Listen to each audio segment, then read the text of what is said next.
What's going on, everybody? Welcome back to another day, another episode of the Daily Grind. I'm your host, 30 and Still Gaming, and on today's show, we're going to be talking about Destiny Rising. They made an announcement trailer yesterday. We're going to go to their website. We're going to talk about that, check out their video that they show, and give a little bit of info what's going on with Destiny Rising. Those of you that are huge Destiny fans, I have no interest in this personally. One, because it's a mobile game, and two, it's Destiny. It's the best of both worlds for me. Something I used to love and I don't care two shits about now. But because I'm a content creator, I did sign up for the pre-register so I could try it out on mobile devices, because why not? But I honestly don't have any, excitement for this. But it is what it is. We're going to talk about Black Myth Wukong. Dev reportedly exceeds $1 billion in revenue on Steam. We'll talk about that as well. And we're also going to talk about Rare's Craig Duncan to become head of Xbox Game Studios as Alan Hartman retires. And then we also have Epic wants to its Fortnite Disney Metaverse project to be whatever Disney fans has ever wanted. So we'll talk about these topics and more on today's show of the Daily Grind. If you like what I do here, we just cover news stories, articles, videos, have a conversation with chat, live chat. Everyone's part of it. If you are a member, I will read most of everyone's channel, as chat as it goes on. But if you are a membership, which helps us out here, we don't do very much for members on this channel.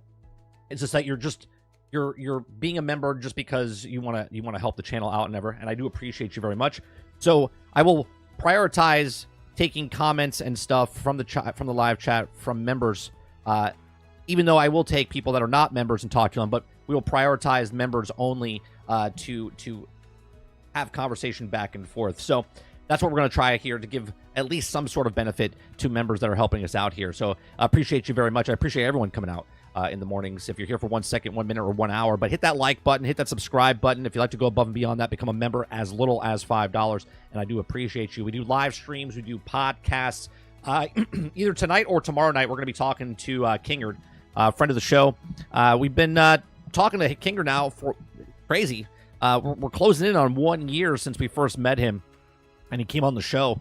So we'll be talking to him either tonight or tomorrow. I'm not sure what his schedule's like.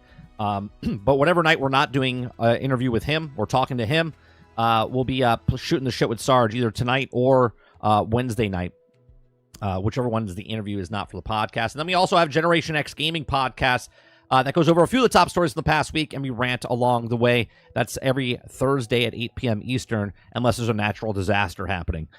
So I appreciate you very much.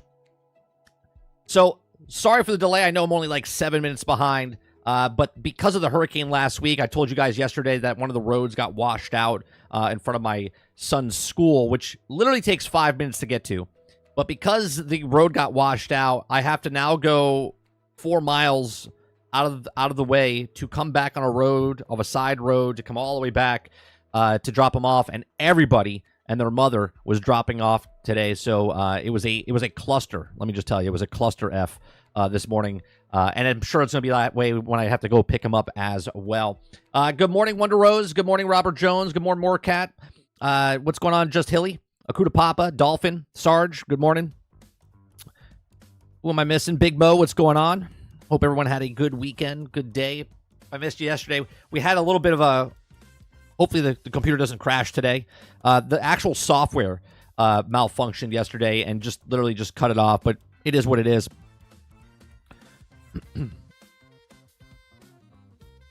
So all the new servers are full in New World already. Nice. I don't know if I'm going to play New World. And I know you guys are talking about making a clan inside of Throne and Liberty. I'll tell you what. I'm going to say no to the clan. Personally, I'm not going to start it because I don't know how much time I'm going to be putting into that game. So I don't want to build a community. Now, you're more than welcome to... if you guys are playing Throne and Liberty and there's a bunch of you that are starting a clan and you want to put it under 30 NSG or whatever, or if you just name it whatever and let me know, I will join your clan, but I'm not going to start a clan myself because I'm just not going to put the time in. That's not what type of gamer I am as far as content creator. I jump around so much from different game. It's just not worth me, like I'm playing Fallout 76, playing Thrones and Liberty. Last night we played the demo for Precinct, and we played the demo for storage war or storage hunter simulator. And let me tell you, I purchased it right after the stream. I said, screw it. I don't even wait for the actual the code if they were going to give me a $20. I had 5 hours of enjoyment yesterday. I was like, you know what? $20. So I bought it. Started playing last night. Completely different in the full version of the game. I think it's great. I think it's a great little game. So I purchased it last night after we got off stream. Yeah, it was a blast. It was a blast. What's going on, Krebsy? What's going on, Water Bear? Good morning. Apollon of Worlds, good morning. Altern, good morning. Yeah, I bought it. I had a blast last night. All right, we're going to wait on the Destiny stuff. We're going to watch a video of Destiny. We're going to, you know, we'll talk about that a little bit more. Yeah, so last night we played the Precinct. If you guys missed it, we played the demo of the Precinct. I'm really interested in the Precinct. I liked what I played. It was like old school, top-down, Grand Theft Auto-esque type of game. We were a cop. You're doing just cop things, right? You're arresting people. You're doing investigations. You're doing car chases, bank robberies. You're doing helicopter chases. I thought it was actually pretty fun for the demo. So when that game comes out, whenever that comes out, we'll probably pick that up as well. And then we also played Storage Hunter Simulator. And I'll be honest, I thought maybe for the demo I would play an hour and a half. We played 4 hours of Storage Hunters, and I thought it was pretty fun. On game level, it's not a good game, right? It's janky, but it works, okay? It's those games, the simulator games, like the cooking simulator, a homeless simulator, shopping cart simulator, trading card simulator. It's all those types of games, but it was fun. There was a good loop to it, and I thought it was actually pretty interesting. We're definitely going to stream that again. And if I'm not going to stream it, I might play it off stream and then upload videos as a series of the Storage Hunter Simulator. Come on, Break Child. Oh, how are you doing, man? Over in that section, you say I like 5 foot of sand down here in Inglewood, Port Charlotte. Oh man, your house okay? Everything good over there?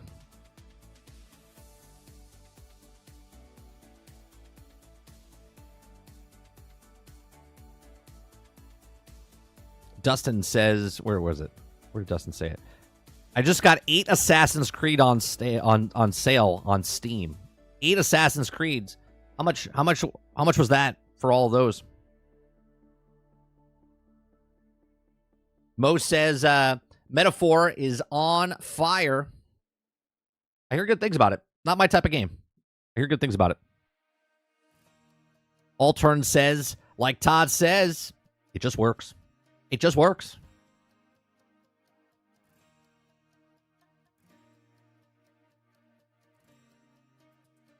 Brainchild says, my house is good. Bar by the beach called Sandbar is now an actual sandbar. Well, mission accomplished. They had false advertisement, and now it's exactly what it is. Good to hear you're safe.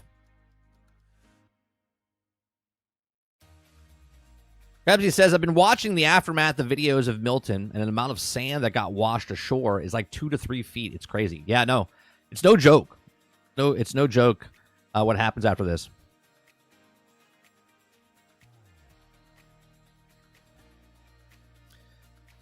All right. To sandbar, more like sand everything. All right, let's talk about the first game. Made a game. They sold a game. They made a game. They sold a game. And boy, did it sell very well. Okay. If you guys like what I do here, we do conversations. We read news articles, have conversations about this with live chat. Again, if you are a member, I will pull your comments first, but I will pull everyone's comment because why not? Okay. I like having conversation with you guys back and forth, and I do appreciate you all showing up every single morning. We appreciate you. Hit that like button. We're a very small stream. We're trying to get to 3,000. We're trying to get to 3,000 subscribers. And I know I'm telling this to the people here that are here already subscribed, but if you're not subscribed, make sure you hit that subscribe button. Okay.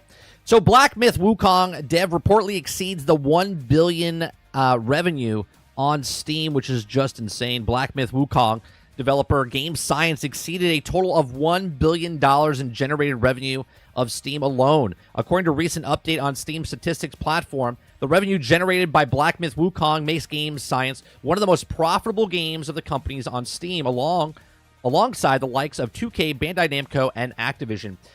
Do you see how easy, and I mean this, right? It's this easy, right? Making a game is hard, okay? But if you just make a game and you sell that game and people like your game, voila, you make money. I know it's crazy, okay? But they made $1 billion on Steam alone, okay? Launched on August 19th for PlayStation 5 and PC, Black Myth Wukong is one of the most successful games of the year. Black Myth Wukong sold over 18 million copies within 2 weeks after launch, and the game surpassed 20 million copies sold within the first month of launch. Word of mouth and major marketing push is also where major of the game's success in China. Now, sales are expected to grow at a slower but steady pace, with fans of newer players anticipating the release of the new Black Myth Wukong DLC earlier next year. Game Science reached 12th place on Steam, top publisher rankings, and exceeded $1 billion in revenue with success of Black Myth Wukong, according to TechNote. Okay. Game Science total revenue matches the Rockstar Games and 2K, while the company is just $100,000 short of matching Activision, Bandai Namco in the generated revenue, respectively. Revenue generated by the game on PlayStation 5 version is unclear, okay, but it's only tracking Steam revenue. Now, the Game Science did not share any specific details about the split of sales between PlayStation 5 and PC either. Now, Game Science exceeded $1 billion in revenue on Steam thanks to Black Myth Wukong sales. Game Science's massive revenue surge bodes well for the studio's future, as the entire recouped the cost of Black Myth Wukong development and yield a major profit. Earlier this month, Chinese tax department Providence reported that the game's development cost was around RMB was 300 million, or roughly $42.4 million. That is insane. Like, the fact that this game cost $42 million, that's not the insane part. The insane part is as low as $42.4 million, according to them. It also provided Game Science with the research and development expense deduction of $28 million, which also is close to $4 million. Now, Game Science Steam revenue is expected to grow into 2025, with Black Myth Wukong's first DLC expected to release around Chinese New Year's festivities, and the new DLC would reportedly launch between the very end of January or beginning of February. The information regarding the DLC story content was not revealed by Game Science yet, and the second DLC expansion and the Xbox Series XS version of Wukong are also on the way, and Game Science plans come to fruition next year. This is what I'm talking about, chat. Okay? We give a round of applause, okay? A round of applause. You know what? Let me do that again. It's not doing any justice for it. We're going to do it again. Round of applause for Game Science for making a game and selling a game. Okay? I know it's insane that this is an outlier.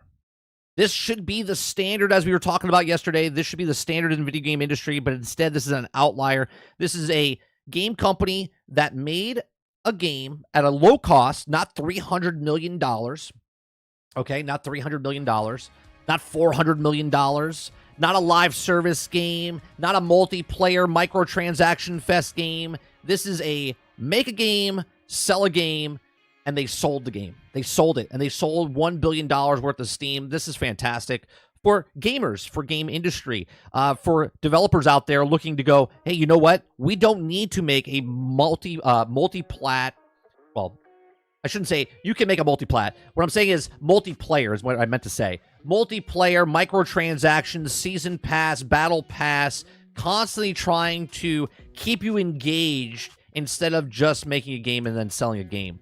So I hope people look at this, other developers out there, and look at this and say, yes, we can make our single-player game. There is a market for this, okay? Whatever you're making, okay? Whatever type of game you're making, if you make a game and sell a game, when I say make a game, it's take your passion, take what you want to make. If you think it's good and you believe in it and you put it out there, then other people will go, hey, you know what? This is good. Word of mouth gets out there, and bing, bada, boom, you make sales, and you make we've seen a lot of this, right? Pal World, okay, small independent studio, made a crap ton of money.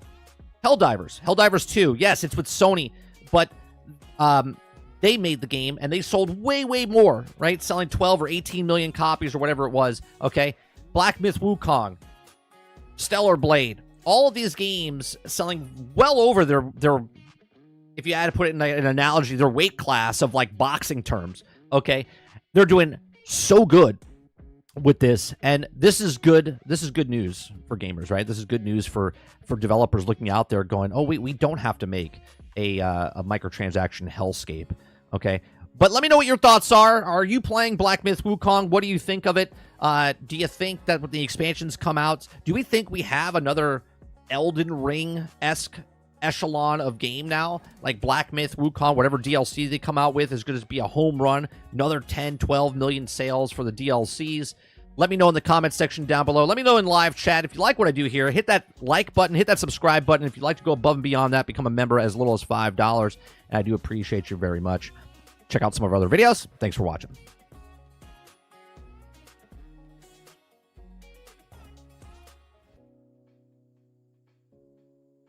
What's going on, Chris?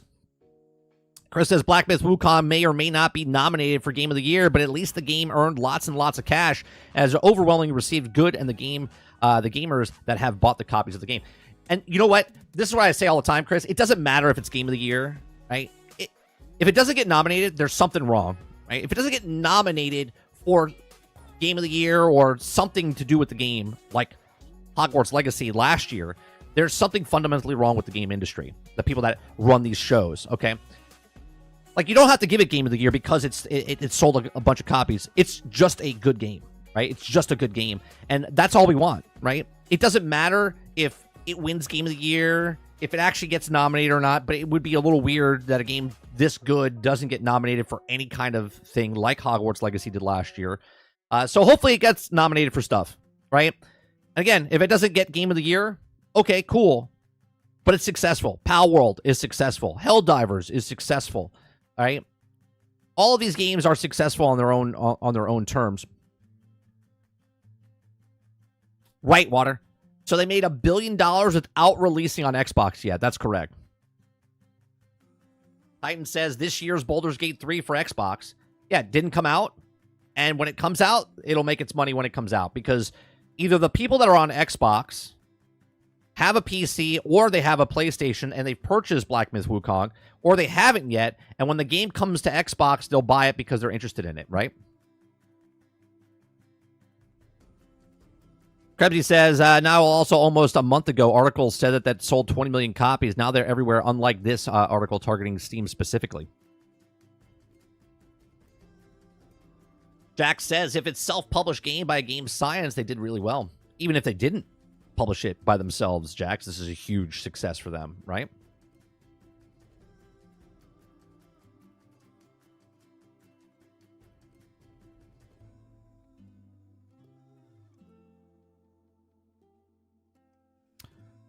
Mo says, and it's not Xbox Game of the Year, just like Wukong isn't PlayStation Game of the Year. Let's see what else you guys are saying here. Rebsy says, for those wondering, a $70 that 1 billion is around 14.3 million copies sold. How much is Wukong? Was it $60? $60? $70? Was it a full price game?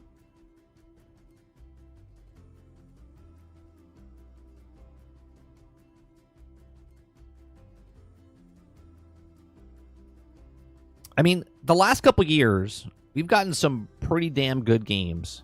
And you know what I think it is? I think the players, just players, gamers in general, right? We're starving for good games. And hear me out, right? There's plenty of games to play, right? And lots of people buy different games. But we're starving for good games. We're starving for games that are complete. We're starving for games that are not broke, buggy, and get to finish 18 months down the road. We buy a bunch of games, and we're looking to see if that game is... But there's a lot of games out there that are just not complete when they're done. So when a game comes out and it is complete, right, it just feels good for those people. They're like, yes, finally, a game that we can actually play.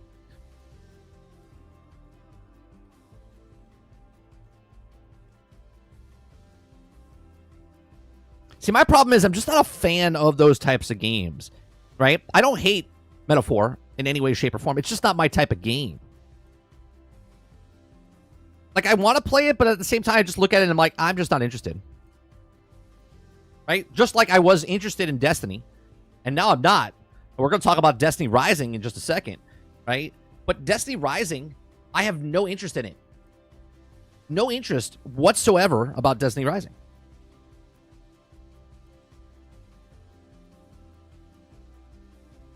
I have no interest in Black Myth Wukong. It sold 20 million copies. I didn't buy it yet, right? $10 cheaper. It was $60, right? It was $60? Yeah.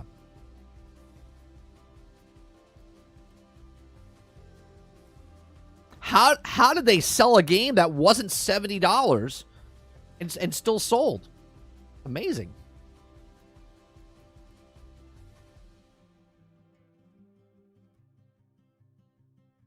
Eclipse says, I think Metaphor is like Elden Ring. Everything they've learned from the previous games is in this game, and it's the best it could be. These are the same people that make Persona 5, right? Metaphor? It's the same studio that made Persona 5.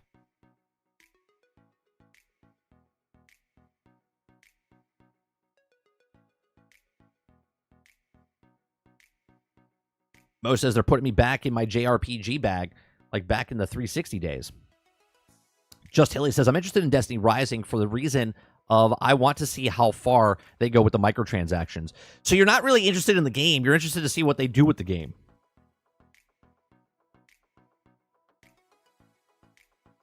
Cubsy says, yeah, same as Persona. Third-person Destiny intrigues me. Does it? Does it?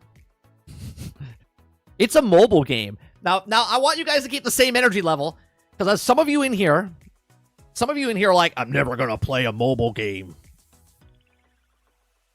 And the same people that say they're not a mobile game person are Destiny people. So what are you going to do? When push comes to shove, are you not going to play Destiny? Or are you going to play a mobile game? That's what I'm interested in.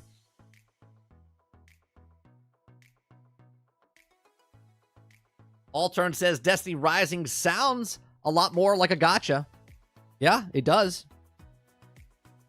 Coming from people that make gacha games. Kudapapa says 30, at least you can be honest and say it's a cool game, but not for you. Yeah, I look, as a 46-year-old man, I know what I like and I know what I don't like. Okay? Now, don't get me wrong. There are games that I'll try and go, oh, I didn't think I was going to like this. And then I did, right? But obviously I can't buy every game that comes out, okay?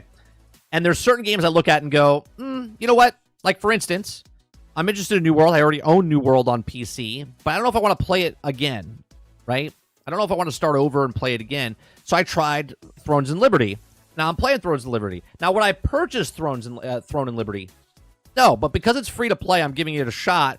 And I put in plenty of time, so if I put it down, I'll never play it again. I'm happy with the time I put into it. I mean, I've enjoyed my time in that game. I am going to put more time into it, though, right? And I say this all the time, Akuta Papa, right? I am a person that can play a game, tell you that it's a bad game, and yet tell you also that I like that bad game. But I can tell you at the same time that I'm not going to defend that game and go, oh, yeah, no, it's a perfect game. It's not shit. No, I'm going to tell you, yeah, no, it's a bad game. But I like it. I'm having fun with it. But these are the problems with this game. Where a lot of you can't do that. A lot of you are like, this is the greatest game ever. It doesn't matter. And then they come out and fix the game. And you kind of go quiet, right? They're like, oh, there was problems, right?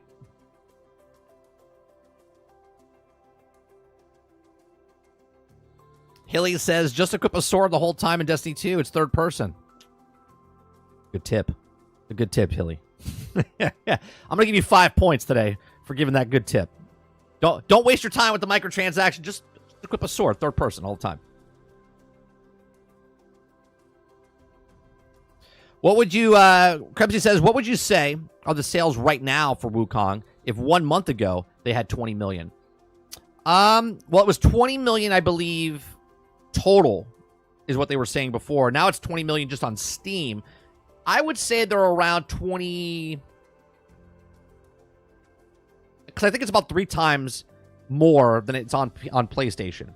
So let's say they sold 5 million, right? And they sold 15 million. It was 20 million. So now they're at 20 million on Steam. So I'll say about 7 to 8 million on PlayStation. Maybe 6.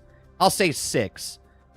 Right? So I'll say about 6 million. So I would say they're about 26 million copies sold. 25, 26 million copies sold.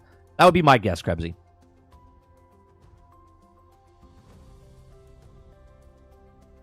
That's my guess.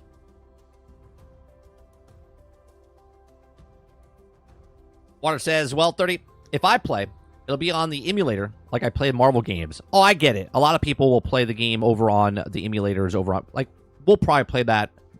If we get to try it, we'll probably play it, but I ain't going to play on the mobile phone. I'll tell you that. I'm not going to play that game on the mobile phone.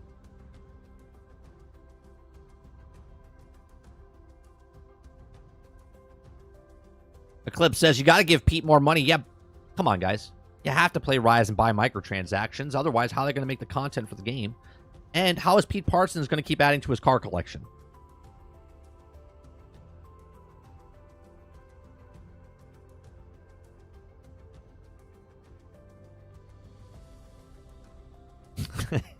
Illy says, Destiny Rising. Hashtag Pete needs more cars.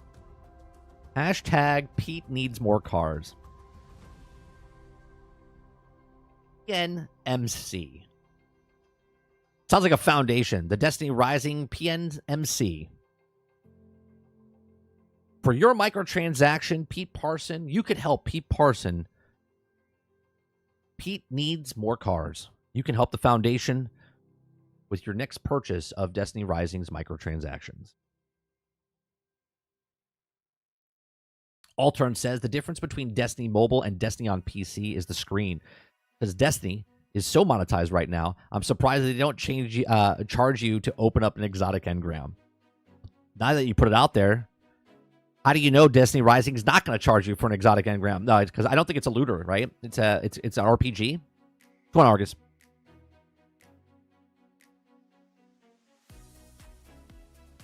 Krebsy says, good. That's the number I was thinking, but I need a second opinion. Yeah, I would say PlayStation sold around 4 to 6 million copies, right? And I would think that Xbox would sell about another 2 to 3 million.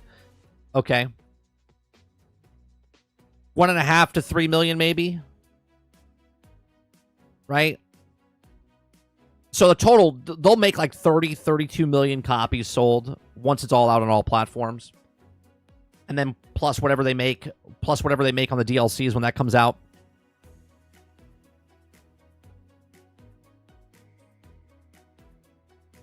Would the bulk of the cash go to NetEase because it's licensed? It all depends. It all depends on what the contract is. It could. It could be a 70-30 split. Who knows?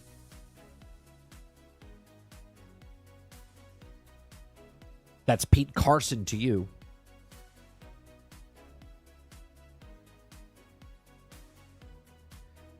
Robert Jones says, I might try it out on the emulator, but the tablet, but I generally don't play mobile games. Yeah, it'll be very interesting to see what happens with it. Well, let's watch a video, right? Let's watch a video for it.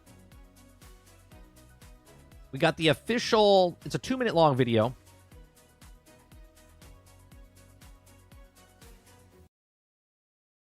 All right. You guys like what I do? We just cover news stories, videos, have conversations, reactions. And we have a conversation about it. Hit that like button, hit that subscribe button if you'd like to go above and beyond that. Become a member as little as $5. All right, so NetEase Games, right? So remember they paid $100 million for NetEase, and people were talking about, well, it was to get on the board of directors and whatnot, and obviously it's more than that. Here's a NetEase game that's coming out here. So let's check it out.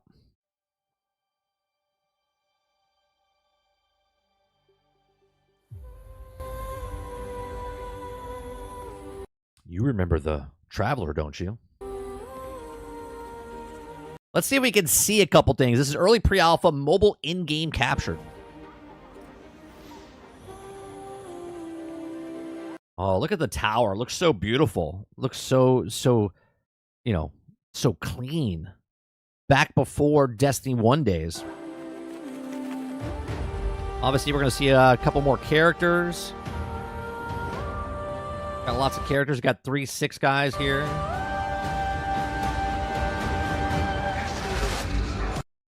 Now, here's the thing that I said from Destiny 1. Now, I don't know if they're doing it in this, right? But there's the Vex and the Cabal and all this other stuff. I wonder if there's PvP, because you're not going to have a character in this. I wonder if you have PvP, if it's like a Battlefront, where you're playing the Separatists and the Rebels and the Empire and so on and so forth. I wonder if you get to play in PvP, if there is PvP, okay, that you get to be the Vex, or you get to be the Cabal, or you get to be the Fallen, or you get to be the Guardians type of stuff. Because I've talked about that way, way, way back in the early days of Destiny 1. Because I was like, you know, I wish they separated the PvP from the PvE, and that was one way I thought they could do it.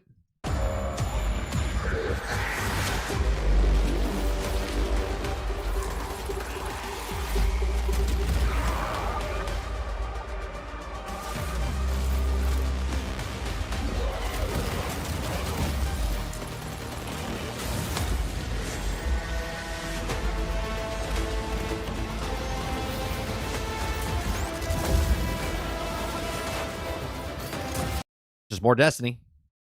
If you like Destiny, more Destiny for you. And this is exactly what it should be, by the way. It should be. I'm not making fun of it, saying, oh, it's just more Destiny. No, the reason Destiny was successful is because it was Destiny, right? And people love Destiny, right? It's the mobile thing that I'm like, I don't know.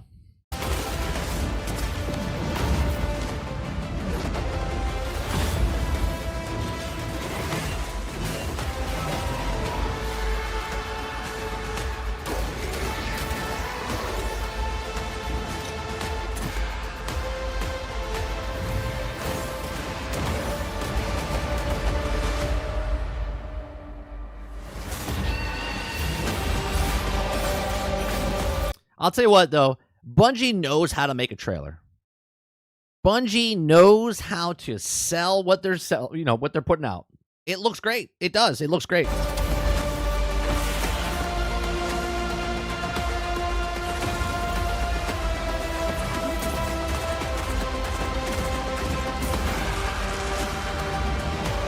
You want to see gameplay, and they're showing you a lot of it.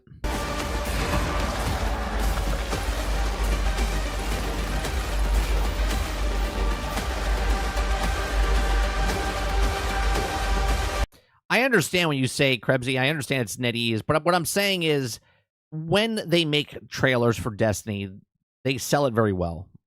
I understand it's NetEase making it, okay? I understand Bungie has nothing to do with it, but what I'm saying is Destiny in general, when they sell Destiny, they do it very well. So I misspoke and said Bungie, but Destiny itself sells very well because their hype trailers are very good.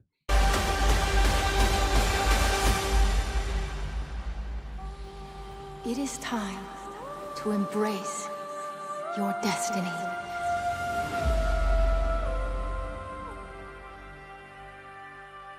They're pre-registered. I've already pre-registered. We did that earlier today. We'll see if we get in. Look, it looks great, but again, just like let's same conversation. Call of Duty on mobile, even playing Fortnite on mobile, or what's the other one that came out? That came out. Oh, Diablo Immortal when it came out on mobile, right? There's just that taste in your mouth when you say mobile, right? As a gamer, obviously, as a person that's playing console for literally my entire life, I do play games on mobile, but I play different types of games on mobile, right? I don't play, and I've said this years ago when Genshin Impact came out like 3 years ago. I said this is changing the landscape of what games are. There's plenty of awesome games that you can play on PC, or I'm sorry, on mobile devices that you can emulate on PC, and it's good, right? I didn't play Diablo Immortal on my phone. I played it on the emulator on a PC, and it worked great. Okay, but there's just something about it. The way it's monetized, the way it does stuff, it just leaves a bad taste in my mouth. I'm not saying it leaves a bad taste in everyone's mouth, but you showed me this, and if this was on console, I might might give it a shot and be like, dude, I'm excited for Destiny Rising coming to console. But this is coming to mobile, and I'm like, I don't know. We'll play it. If we get in, we'll play it for like a night and then be like, I'm good. Yeah, I got the 7-minute video up here as well. Yep. I got it. It's here. We'll talk about it in a second.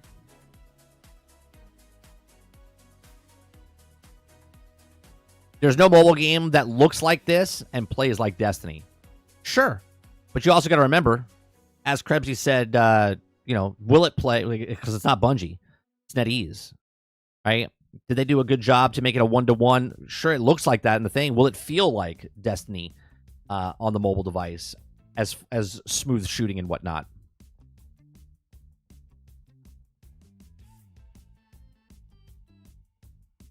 Titan says, yeah, I wonder if it would make a console/release/port. I don't know.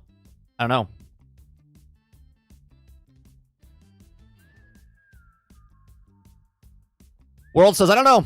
I like the idea of the game set before the last city where Guardians aren't really a thing yet. There are also a dev diary for this as well. Breaks down a bit. Yeah, I got it. We'll watch it.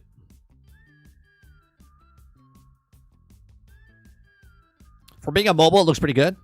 Will I play it? Only if it launches on PC or console, because I don't need my phone to explode. Well, I'll tell you what. This will definitely do better than Concord for Sony. It definitely will do better. Altern says, I played Fortnite this season entirely on mobile. I got level 120 on the season pass on mobile only. Imagine how much I would play Destiny. Maybe to 200 levels. Who knows? Is it set in a different universe? That's interesting. Even though Ikora and them are in there, so it's a different timeline? Interesting.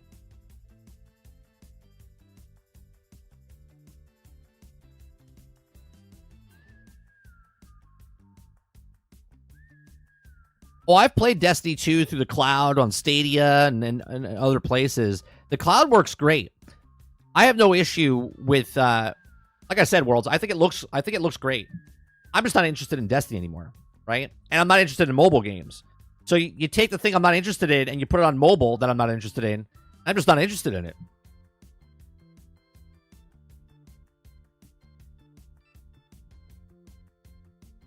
Based on the wording of the developer preview, this game was in development for a decade. Jesus. Like this particular game, this port, for a decade? How is that possible? NetEase signed the contract in like 2018-19, didn't they?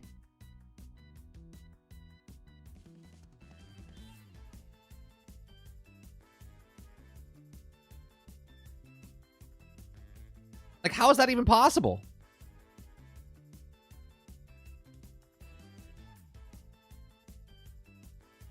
Was someone else developing the game and then it didn't go out and then NetEase took it over? Like, how's that possible? I mean, we talked about a mobile game way back on the Rageous Round Table. We said, is it coming to mobile devices back in the day, right? And we thought it was going to happen sooner rather than later. Here we are, probably 6 years after.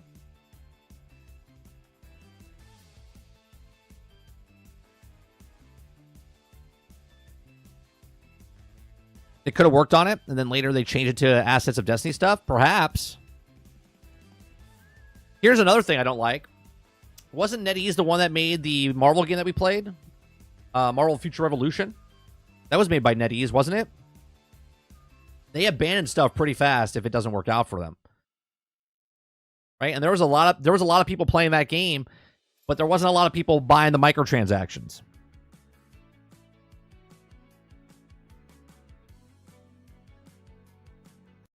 All right, let's bring up this dev diary here.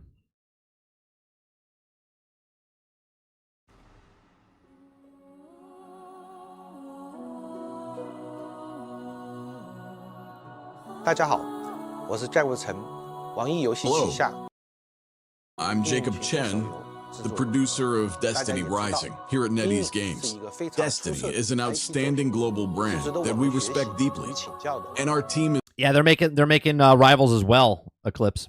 is filled with dedicated fans of this incredible franchise. We are constantly amazed by the extensive community it has catered, and are honored to have this opportunity to introduce a brand new Destiny experience to you all. Our team has been tirelessly working to provide you with a great gaming experience. We hope to continuously explore and clash new ideas to bring fresh, exciting content to the game. Without further ado, here's Destiny Rising.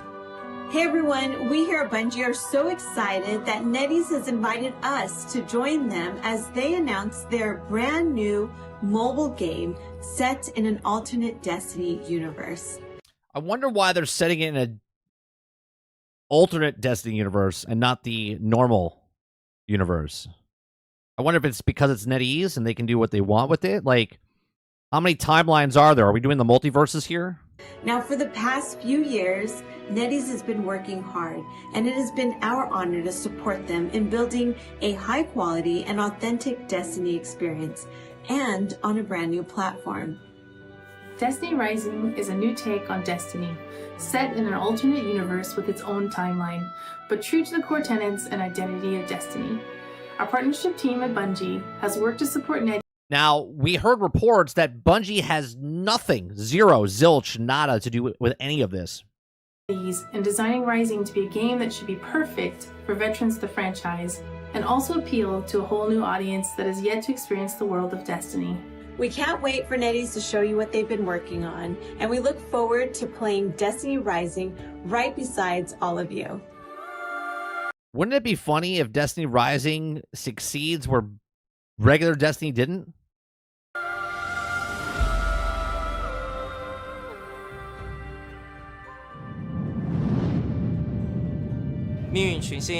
Destiny Rising is a brand new, free-to-play, mobile epic sci-fi RPG shooter game that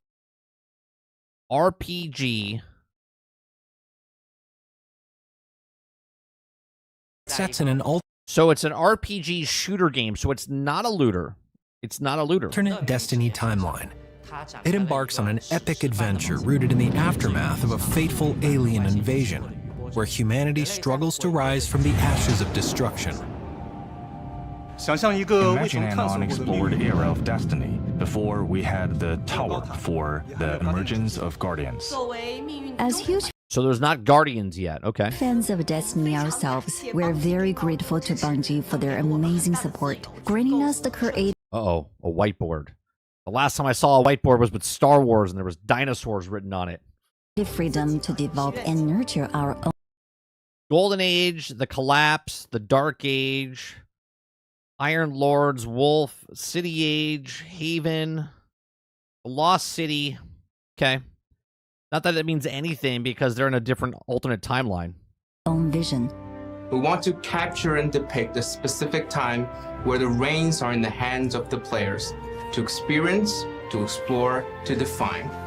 This is where the stage is set. In terms of time and age, what we want you to picture when you think of this post-Dark Age era is epic legends in the making, a fantastical world to explore, and tons of mysteries and opportunities. And of course, ghosts, light bearers, iron lords, warlords, all the narrative elements you would expect from an age before the last city. But here's what I'm confused about. And maybe I'm the only one here. I'm confused because they're talking about it like it's in the timeline of Destiny. Before, they're saying these things, but it's in an alternate timeline before this time period. But I'm just confused. It's an age that's never been explored, and it's super exciting. With so much room for imagination, it was a huge source of creative inspiration for the team. This is going to be a whole new Destiny experience. We want to focus on characters, people, heroes, and legends, because that's the best way to actually express the. So I wonder, and again, I haven't read what you guys read, because on this morning show on the Daily Grind, we look at the stuff live with you guys first. So I don't know. Are these heroes that you're going to be unlocking? Are these all unlocked heroes at the start? Are you going to be earning these sort of like what we're doing with the First Descendant. You know what I mean? Like, all of these characters are here, but if you want these certain characters, you're going to have to grind to get this certain character, and then this character is going to have a certain ability to use. Chaos of this period. Every playable character is a fleshed-out person with a depth of personality. They have their own tenets and pursuit. Definitely not your conventional hero type. We want to tell more than just the epic adventures, but also these side stories, things that as an adventurer you'd pick up on the streets, in the alleys or taverns. Things like myths and legends that you'd hear when you just arrive in a new town. We want players to piece together the big picture of this era from each of these tales. So the way it looks like, you're going to unlock certain characters, and I'm gonna make some comparisons here to First Descendant as I'm seeing this, okay? And I could be 100% wrong, okay? But for instance, let's say this character, she's a lord, wolf. What rise? Not it was Rise of Iron, but the wolf. What was the Iron Lords? Iron Lords, right? She's probably an Iron Lord that you're using, right? Maybe she's one of the 3 characters in the beginning you get to pick from. Okay, sort of like the First Descendant. Then she's got her own little story plots that you can go do and unlock and different things to understand more of the lore of not only her character but the world itself. And then you can go unlock another character. So let's say, Cade 6 is in the game or Ikora is in the game. You can unlock Ikora and then play missions with Ikora. And if you want to be Ikora and use certain abilities and certain powers, then you unlock her by playing and putting time in, or you purchase the character, right? This is an era prior to Guardians. The path of light is ambiguous and unclear. Ghosts revived people, resurrecting them into light bearers. Yet there were no guides as to what it meant to embody the role of a light bearer and behold such power. This is a time before the establishment of the iconic classes of Hunter, Titan, and Warlock. The fun part is that this also means that each light bearer in this era has their own unique and independent combat style. Yeah, the way they're saying, it sounds like it's a hero. It's a First Descendant, Warframe, Transformers, type of game that's going to be coming out, where each of the characters has their own abilities. You're going to be unlocking these characters as you play, or time type of stuff, or pay the money, get the character, and then use them. That players would get to explore and master. Destiny Rising focuses on the individuality of the character. They are unique not only visually, but also provide a brand new ways of combat. Here in Destiny Rising, you will encounter familiar faces, and of course, many new legends to discover. With new combat styles and new... And I think this will be interesting because they could take it different direction. Like, you could be a Fallen character that has their own abilities, or you could be a Vex character, and again, I'm being very speculative of what it is, not just the Guardian side. Maybe you could be other characters within the game itself. Threats, of course, comes new gameplay. Because who's to say you can't be a Cabal and tell a story from a Cabal standpoint type of thing? In Destiny Rising, we inherit the... Oh yeah, that looks fun. That looks fun. Everyone's just huddled around on small screens. I mean, I get it. I'm 46-year-olds, and I'm not the market here. Classic modes, missions, strikes, 6-player PvE activities, some of the most iconic of the Destiny franchise. Additionally, I just cringe looking at this. I'm sorry. I know it's not for me, and I'm just telling you how I feel. we introduced new gameplay modes that allow players to fully immerse themselves in this unique science fiction fantasy. In short, my son will probably be his first Destiny experience. He'll probably play this and whatnot and love it because it's a mobile game. Destiny Rising is the perfect on-ramp into the Destiny universe. Whether or not the player is familiar with the franchise, the game features a ton of brand new weapons, from normal drops all the way up to the exotic tier. With an already massive pool of weapons to choose from, we're excited to build on top of that and introduce a whole new weapon rarity class called Mystic, and an entirely new... So is it a looter? New weapon type. Many jewels were lost to the Dark Age, but Destiny Rising will bring them back to light. Sit tight, you'll see them soon enough. So is there two separate things? There's the characters that you're unlocking, and then there's the weapons that your characters can use. So far, all the gameplay footage we've shown in our trailer and this direct video came from actual in-game capture. And although we are still quite early in our development phase, we want you to get hands-on with Destiny Rising as soon as possible. We can't wait to show you all the fun stuff we have planned. To help us reach our goal of creating the best mobile Destiny experience possible, I'm excited to announce that our first closed alpha test kicks off on November 1st in the US and Canada. If you're interested, click the link below to pre-register and sign up for a chance to take part in our first closed alpha test. We are honored and humbled to share our story within a franchise that so many players love. We are dying to know what you think about the game. For more info about our upcoming closed alpha test, come join us in our official Discord and make sure to keep tabs on our community channel for the latest news. We hope to see you all soon. Okay, if I can play it through an emulator, I'll give it a shot. Okay, if I can't play it on the emulator, it's going to be really hard sell for me to try it. I'll be honest with you. It's going to be a really hard sell for me.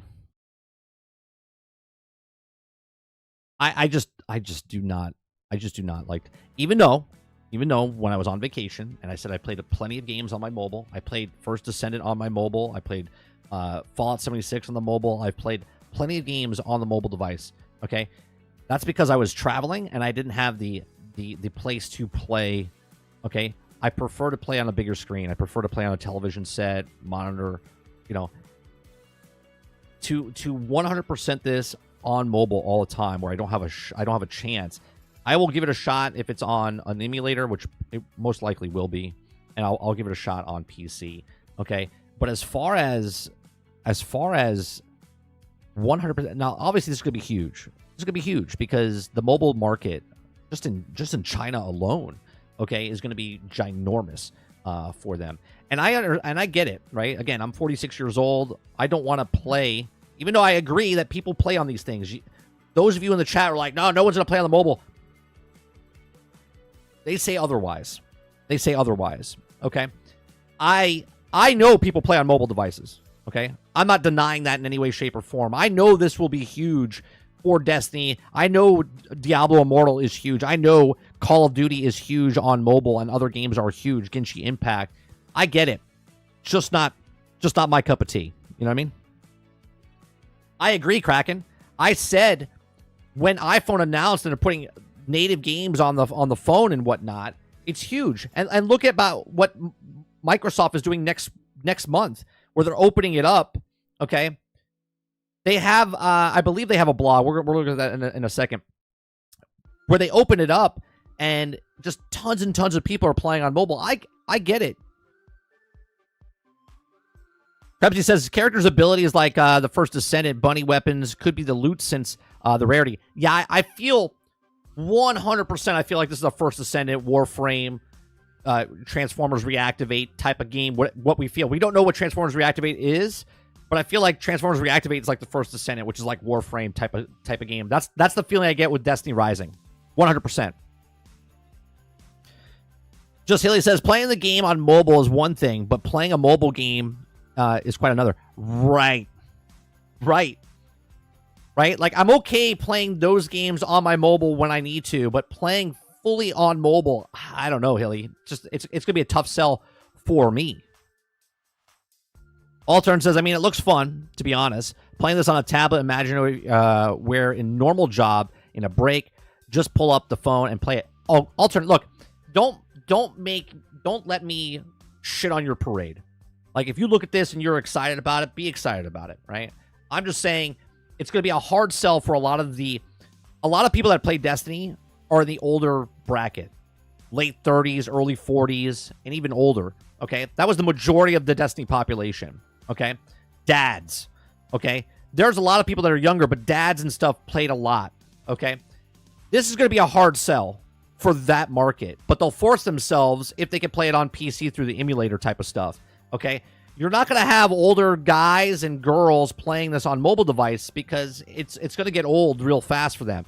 Now, the different market completely. We're talking younger generation. We're talking teenagers, early 20s, late 20s. They've been working on small devices for the last majority of their life, if not all of their life so far. This will be a no-brainer for them. This is a huge market waiting to be tapped, okay? Sony knows it. NetEase knows it, right? Microsoft knows it. I've said it on this channel multiple times. If you guys don't think mobile's the next console, you're wrong, okay? I see the light, just not for me.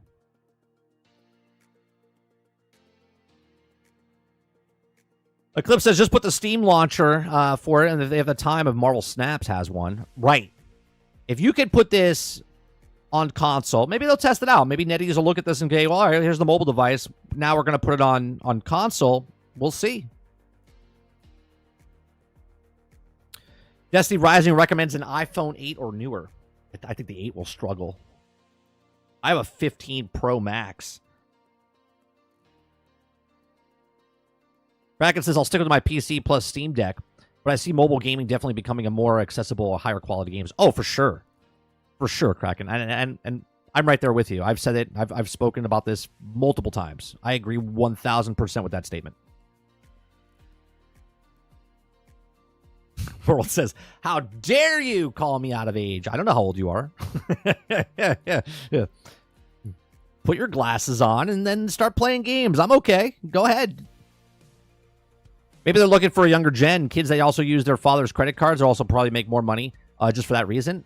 Absolutely, Altern. Like I said, my son does not care if he plays on an iPhone, iPod, tablet, laptop, television set. He plays everywhere all the time. Akuta Papa says targeting the younger audience is important for sure. For sure. Rebsy says, I doubt this ever comes to PC or console officially because it would become completely the mainline Destiny of those platforms. That's true. The competitiveness, or the not competitiveness, that's the word. It would drown out the other thing, right? So if they made if this is it becomes big, Krebsy, then there wouldn't be a Destiny 3 if this came on console. You know what I mean? They wouldn't run Destiny 3, let's say, and this at the same time. And I know what people are thinking. They're like, well, they're doing it with Diablo 4 and Diablo Immortal. No, Diablo Immortal is on mobile. Diablo 4 is on console, right? And that is where that stands, right? Because a lot of people, even though like you and I will get the emulator for PC to try it out, that's not the majority. That's not the majority. The majority of the people will just play it on mobile. And a lot of people don't even know there's emulators for the PCs and stuff like that. Robert Jones says, if Rising goes to console, the original game is cooked. Yeah, I agree. Destiny Rising definitely has a really fun-looking idea. Bungie should 100% adopt these ideas and put them in Destiny 2. Yeah, we'll see what happens. I think it works on mobile if it is going to be that first Descendant type game. But if you... And here's another thing, right? Because right now we're in that era where we just have Warframe as that hero thing. Now we have the first Descendant. I'm sure there's other games in there as well. But then you have, let's say Destiny Rising comes to console. Then you have Transformers Reactivate comes to... Now we, instead of having one game like Warframe, now we have 4, 5, 6, 7 games. The saturation point becomes, more and more. Or I should say less and less, right? Because now there's, let's say there's 100 million people that are playing that type of game, and there's only 2 games. Let's do easy math, right? 100 million people. Now there's half of that playing one game and half is playing the other game. Well, now there's 3 games. Now you're splitting that in thirds. Now you're splitting that in fourths. Now you're splitting that in fifths and sixths. It gets smaller and smaller, and then it gets saturated. Diablo and Diablo Immortal are also both made by Activision Blizzard, unlike Destiny. Sure. Just Hilly says, DayZ is a new official map that launches today. I'm old and grumpy, but my new mobile game, but fully willing to play a game which was born out of a mod on a different game that spent a decade in EA. Robert Jones says, Hilly is no longer early access. No, I don't think it is in early access. I think it's fully launched now, Jones, if I'm not mistaken. Titan says, original game seems abandoned. Not a bad idea to bring Rising to console 1 or 2 years after mobile release. That's not a bad idea either, Titan, but I guess it depends on what Sony and Bungie's plans are for the IP of Destiny in the future, right? Krebsy says, Azzacross made a good analogy. Cherry Coke released and trafficked people to normal Coke. Same will happen with Destiny and Diablo. I see what you're saying. So you're saying that people have never been introduced to Destiny before. They'll play this for the very first time. A new audience will play this. And they'll be like, I like this. And then they'll move to Destiny. But here's the thing. If this game is so good, then that's what they'll play. I don't know if they'll ever leave Destiny Rising to go play an old Destiny game. I think that player base is so small at that point. New players coming in that have never played a Destiny game before will now play Destiny Rising as their first Destiny game. And then, what, they're going to put 1,000 hours in this and then transfer to the other Destiny? I don't know. That's a hard sale.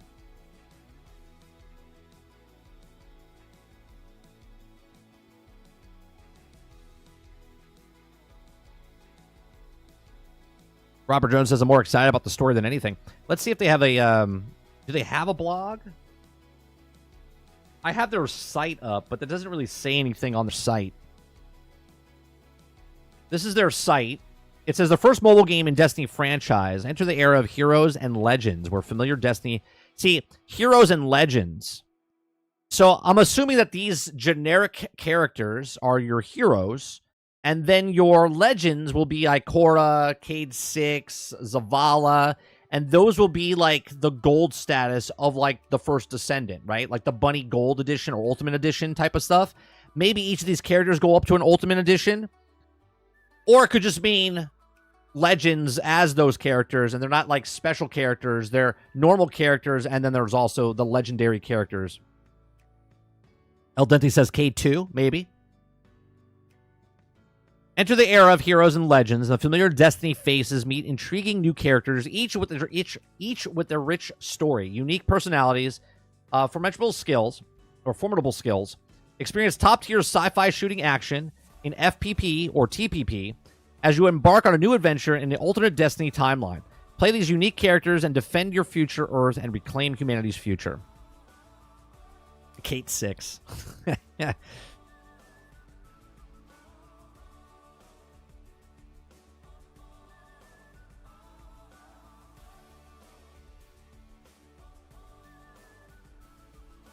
We have more than... We have the announcement and the developer. We already saw that. Is there more? No. News. Developer preview. Let's see. Closed alpha Q&A.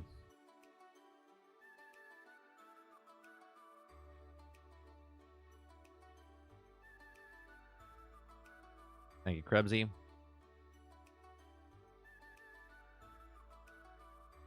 Well, that's the same thing, isn't it? Is this the same thing I just pulled up?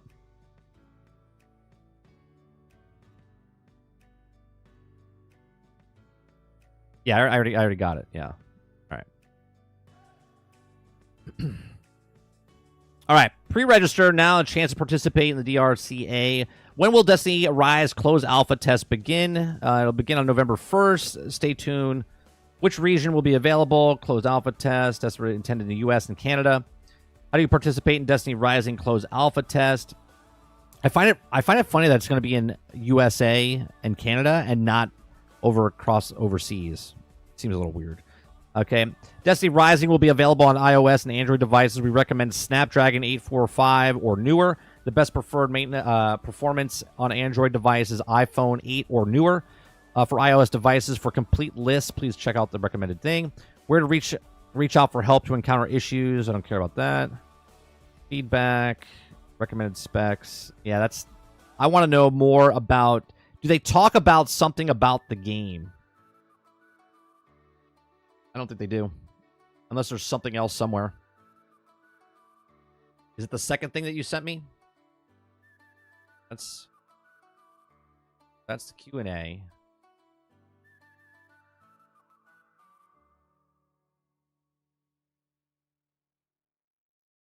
Okay, here it is. Thank you, sir. I appreciate the help. All right. All right, Destiny Rising.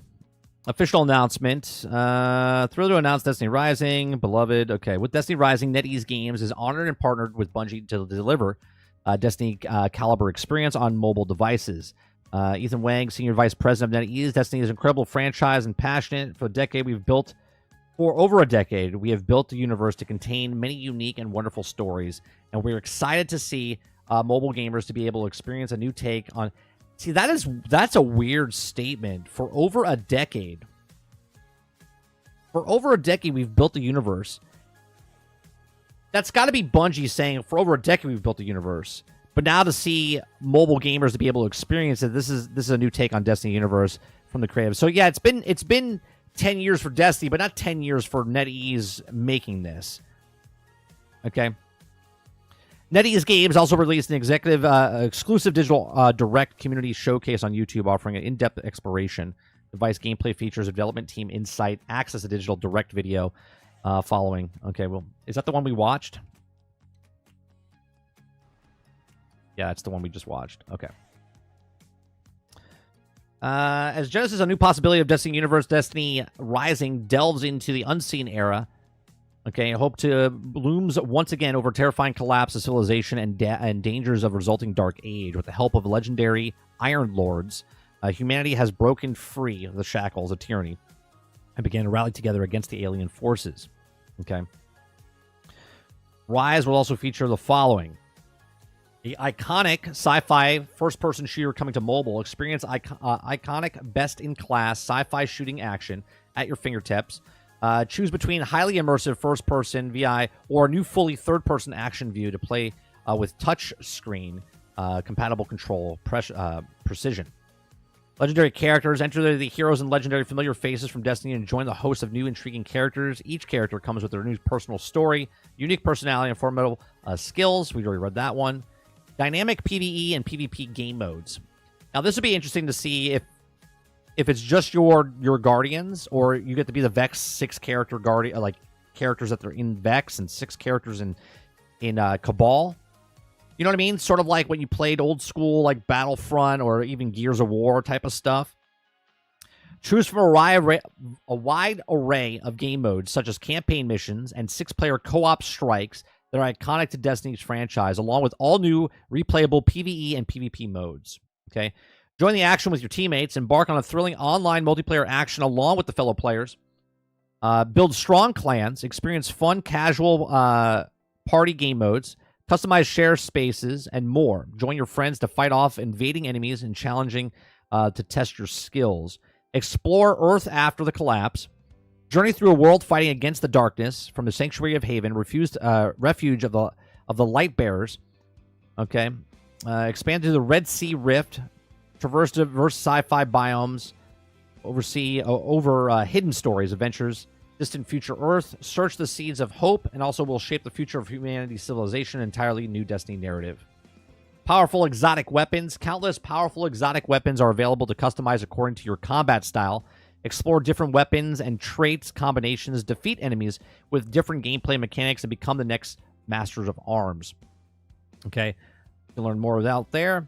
So, yeah, the way it sounds, and this is what I'm sticking with until we actually know more, but it definitely sounds like the First Descendant type of gameplay, where the Guardians are the heroes you'll be unlocking.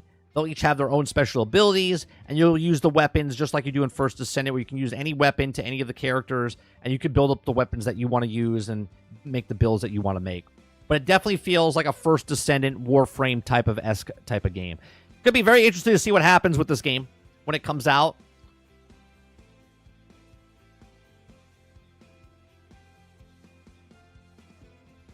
Chris says, Diablo Immortal is available on PC without the emulator. Destiny Rising and Destiny 2 could coexist easily. Free to play, mainly appeal to broke kids. Mobile monetization is always crappier than paid games. Yeah, you're right. They could live together, but again, one is older, right? And I don't know. Obviously, the people that are playing Destiny 2 right now, I think still want to play more Destiny 2. I think they'll try to go over to mobile. They just won't like the mobile.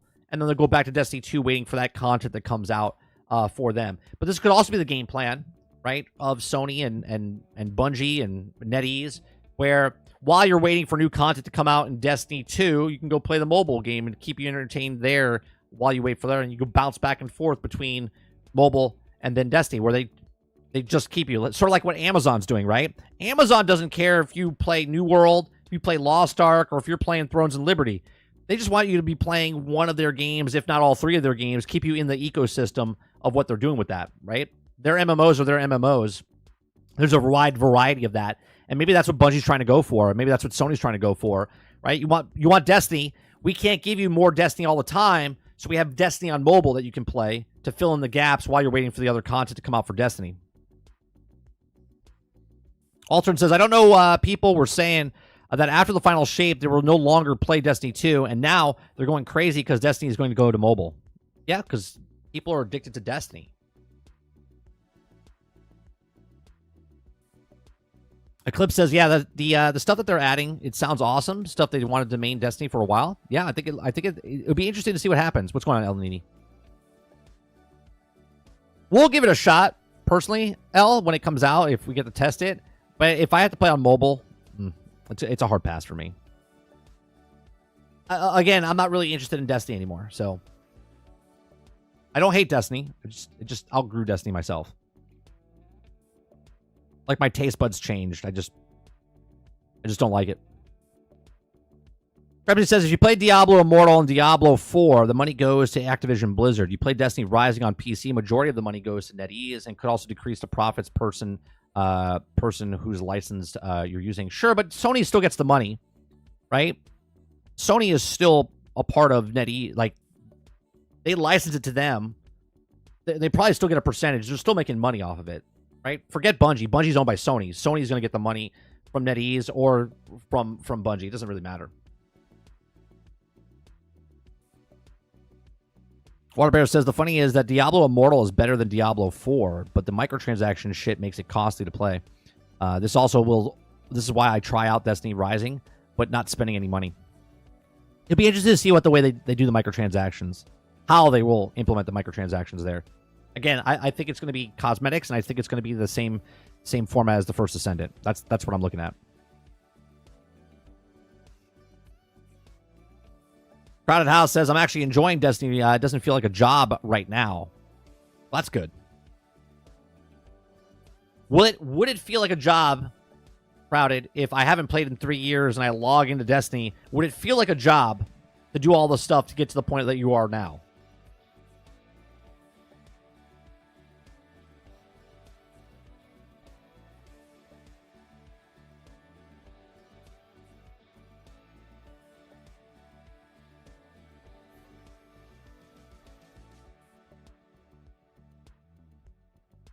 Because I don't want to sit there. Like, I remember seeing a video of someone that went into Destiny for the first time after a couple years, and it was just screen after screen after screen after screen after screen. It's like, holy shit.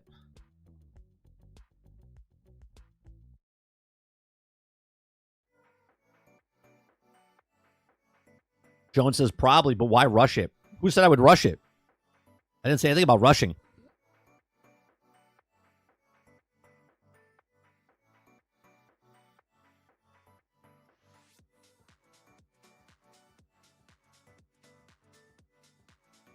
If anything, Jones, you know I don't rush through games. I take my sweet-ass time, do all the side quests, do all the stuff.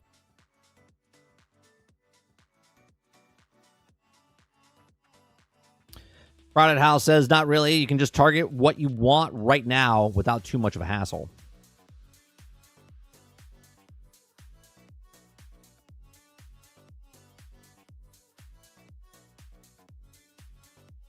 Did you guys see? I watched Darth Microtransaction. He was talking about how much damage he's doing. He wasn't the creator of it, but one of his builds, he was hitting for billions, and he thought that was a lot. And now someone's hitting for trillions, and they found out it's some sort of like bug or glitch. But with this build, people are hitting it for trillions, so you're like literally just obliterating. You're obliterating bosses. You're obliterating everything, hitting at a trillion. World says, it's only overwhelming if you want to acquire everything. If you just want to play and enjoy, you'll be fine.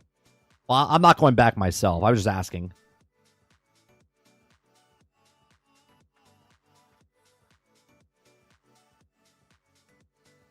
Waterbear says, 30. There's a build in D4 that all you have to do is press the goddamn escape bar. Or space bar? Is that what it is? You just hit the space bar, you just murder people. Krebsy said Ultimate Morozov when? Because we all know Morozov becomes a character in the Rise. They'll also sell well, especially if they make the First Ascendant Ultimate. Yeah, I'll stick what I'm saying. I think it's going to be just like the First Ascendant. We'll see. We'll see in a couple weeks, right?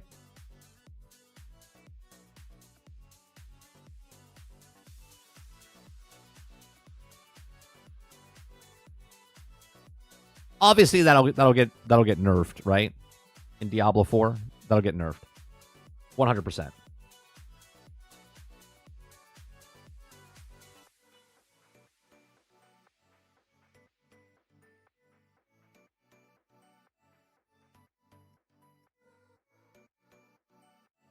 Oh yeah, yeah.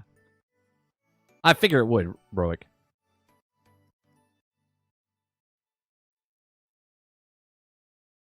So New World came out today, or is this early access? Is this the day it comes out?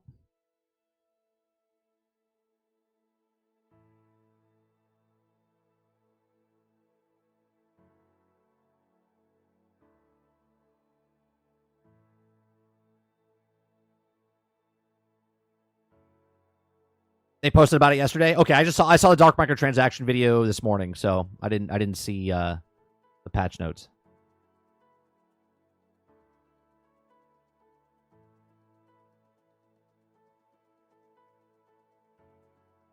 Is anyone playing Grand Theft Auto Online right now in chat?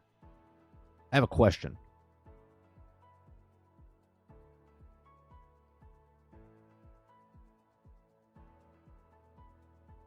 New World or Throne and Liberty?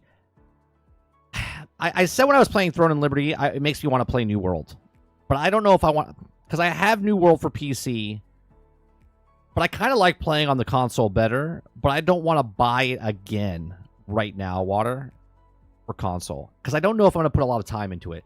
And because I don't want to spend the money for New World, I'm kind of just playing Throne and Liberty right now because it's a free-to-play game. And I'm enjoying the story plot, whatever. So I'm just playing through the storyline.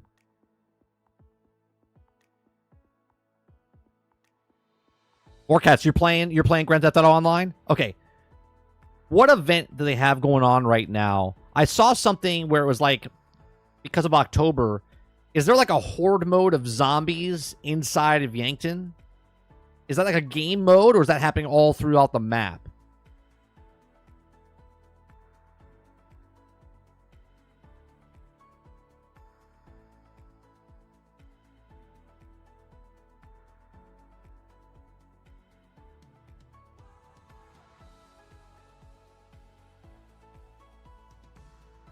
It's a game mode.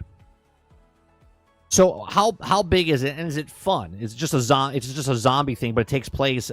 So it's basically Undead Nightmare like it was in Red Dead Redemption, but now it's in Grand Theft Auto 5. Yankton is a game mode, not the whole map. There are other things happening in the world. What type of stuff is happening in the world?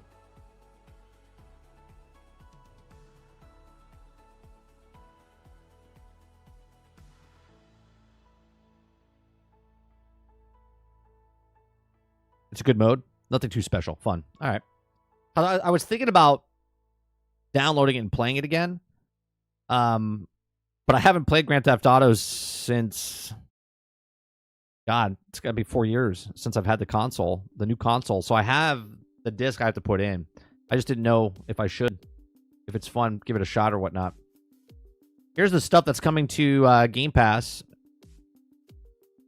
Coming soon to Game Pass. All these coming to cloud or PC. Yeah, Call of Duty Black Ops 6. Oh, you know that Microsoft... One of you guys said it yesterday. You were watching a video... Who was it? Eclipse or was it Dolphin? You guys said you were watching the game and they were promoting Call of Duty, right? I was listening to the latest Joe Rogan episode, okay, on Spotify, and Joe Rogan did a podcast or a commercial for Call of Duty. I was like, holy shit. I was like, they are really pushing this now.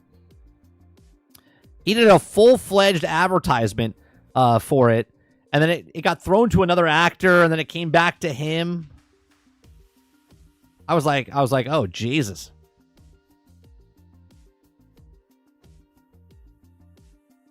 Will Black Ops 6 be the campaign or Warzone only? No. Warzone's free for everybody. That's a free part. The game itself is going to be on cloud, PC, and console.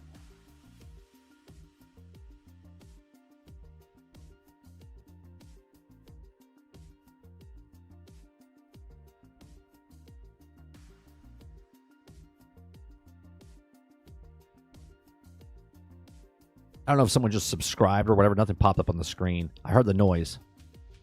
Nothing's popping up. So thank you for the subscription. The actor was on ESPN.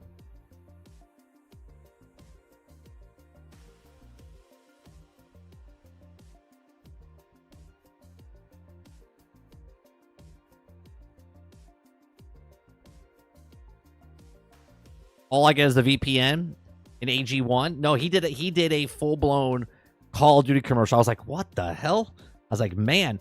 So you got StarCraft coming out. StarCraft 1 and 2 coming on PC. Ultimate PC. So you can play that now on Game Pass. Ultimate Game Pass. Dead Island. Mech Warriors Clans. South Park. Fractured But Whole. Ultimate PC and Standard.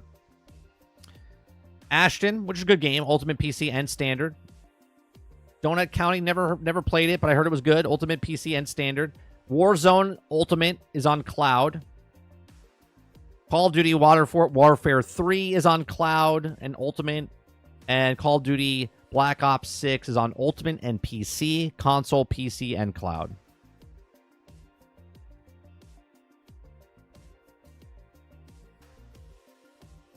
Yes, the replacer. That's it, Krebsy. Yeah.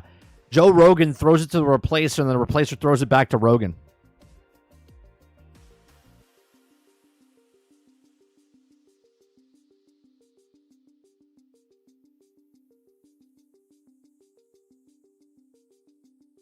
Right now, New World, as of 26 minutes ago, Ginger Prime put out a tweet, and this is the rise of New World. We got 913,000 all-time peak. I don't think it'll ever get back to that point. But 43,000 people as of 25 minutes ago, even though that says 2 minutes ago. This is an old tweet now, 25 minutes old.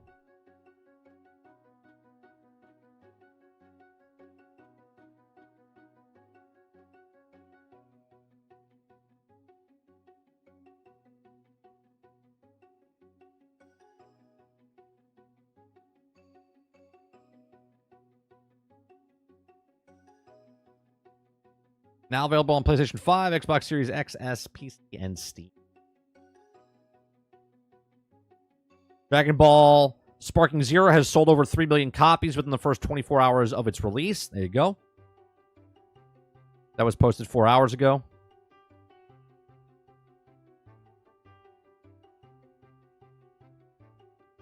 So wait, was it early access last week and now it's full release this week?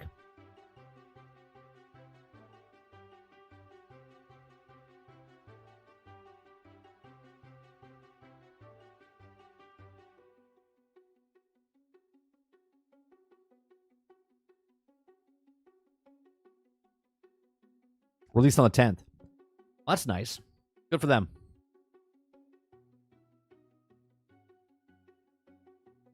IGN, just those of you that are looking to get the PlayStation 5 Pro, apparently, I'm starting to think that PlayStation 5 Pro availability is much better than the PlayStation 5 originally that came out.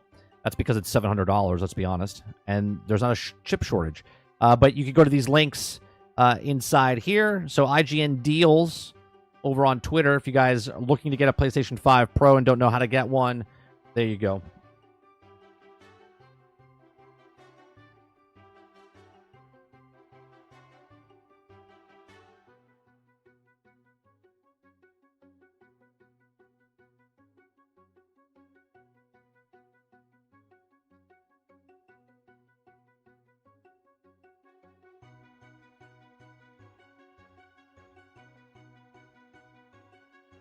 Security to PlayStation 5 Pro? Nice.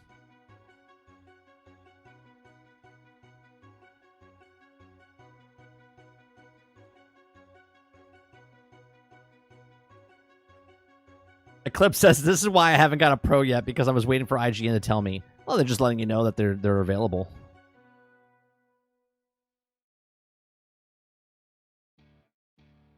Well, there you go. GameStop. I don't know if this is real or not, but we now grade cards. GameStop is turning into a trading card center. I don't know if that's real or not, but what it looks like.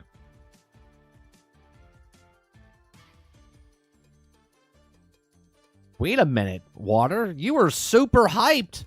You're not getting a PlayStation 5 Pro?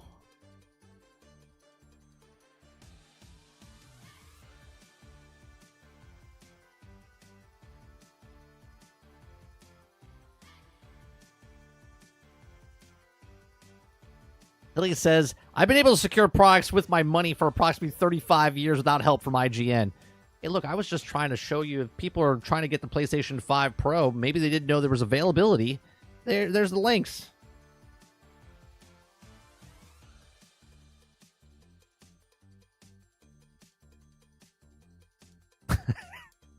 Dolphin says, I wouldn't trust those mouth breathers with my Pokemon cards.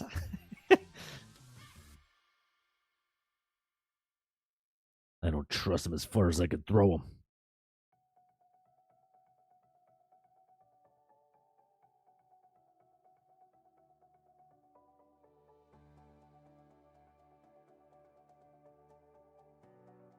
I'm trying to see if there's any other.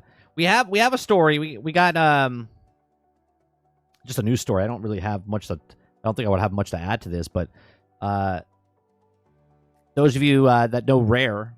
Right, Craig Duncan, who was the lead director at Rare, okay, he's now get promoted because the studio Alan Hartman has retired. So we'll read this. If you guys like what I do here, we do this Monday through Thursday. We read articles, talk about videos, give you my thoughts and opinions, give you my first impressions on stuff. If you like that, hit that like button, hit that subscribe button. If you like to go above and beyond that, become a member as little as $5. What's going on, Lucas? Okay. Rare Craig Duncan is becoming the head of Xbox Game Studio as Alan Hartman retires. Hartman leaves after a 36-year career, which includes forming Turn 10, launching Forza series. I wonder if he's leaving because he's retiring or if he's leaving because of a lot of problems in the passive management. Be interesting. Okay, the head of Xbox Game Studio. Again, that was just I'm just asking a question. I don't know if that's what's happening. The head of Xbox Game Studios, Alan Hartman, will retire from the company at the end of November, with the Rare boss Craig Duncan taking over. Now, Hartman is best known for leading the former Turn 10 to 2005, the studio behind the Forza franchise. He stepped up to lead the head Xbox Game Studios last year, and he's also worked on a hit Microsoft franchise, including Age of Empires and Fable, during the 36-year video game career. Taking his place in Rare Studio, boss Craig Duncan. Duncan is led Rare for the best part of 14 years, overseeing the studio's Connect titles. Also launched a live service, Sea of Thieves, which also had more than 40 million players since its launch in 2018. In September, he attended 2024 GameIndustry.biz Best Place to Work Awards, for Rare picked up 3 awards. Prior to Rare, Duncan also held multiple development leadership roles at the likes of Sumo Digital Midway and Codemasters. He also VP of the Clarity Special Effect. His new role encompasses Xbox teams including Halo Studios, The Coalition, Turn 10 Playground Games, Rare, Obsidian, Ninja Theory, Compulsion Games, The Initiative, Double Fine, Exile, Undead Labs, World's Edge, and more. Duncan also reports into the President Game Content Studios, Matt Booty. Okay. Replacing Duncan at a Rare is Joe Neat. Oh, good. Congratulations, Joe Neat and Jim Horth. Neat joined Rare in 2013 and has led the Sea of Thieves project executive producer. And prior to Rare, he also held a senior role of Sumo Digital Midway. Meanwhile, Horth has been a part of Rare team over 20 years and has been held multiple roles, most recently as studio director. Alan's career has been marked and innovative, dedicated and unwavering passion for gaming, Booty wrote and staff in an email. I wouldn't really take anything Booty says. The man doesn't know what he's doing sometimes.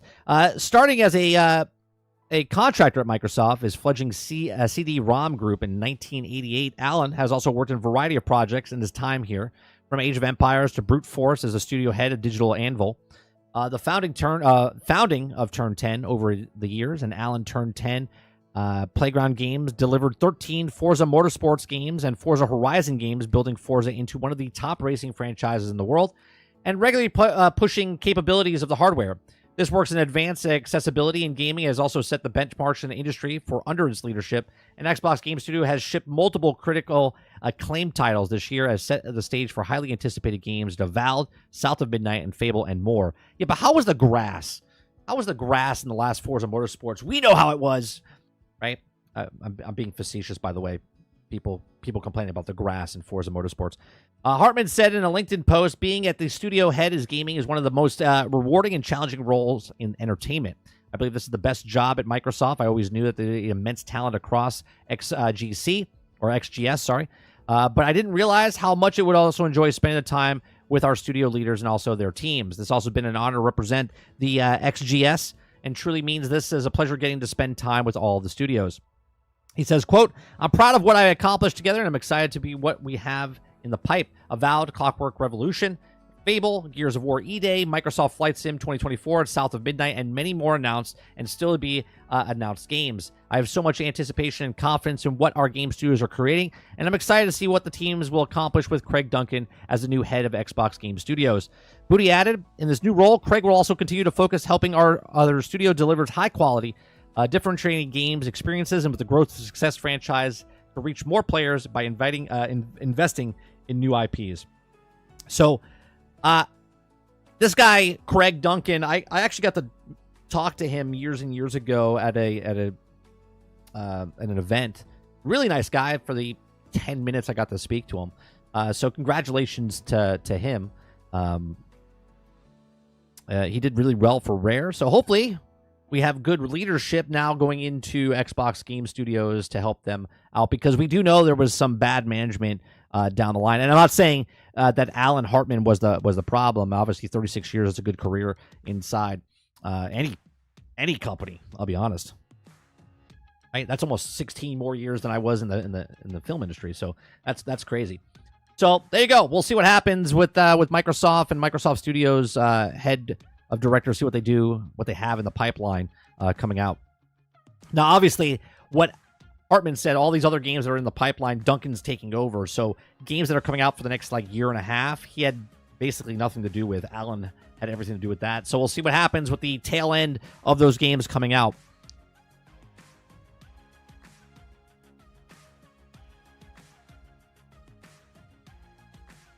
Let's see what Lucas said. Going to my local GameStop make me sad. It's a husk by now. Oh, I know. I went in about 2 weeks ago, I guess. I went to a GameStop, and I walked in. And I want to go one of the retro ones. They built a retro one by me, but I went to a normal store in GameStop, and I was like, what is this? It's like a Spencer's, minus the porn stuff in the back, right? The adult stuff in the back. Like, you walk into a GameStop now, it's like T-shirts, pop figures, trading cards. It's like, what is this? It's not good. It's not good.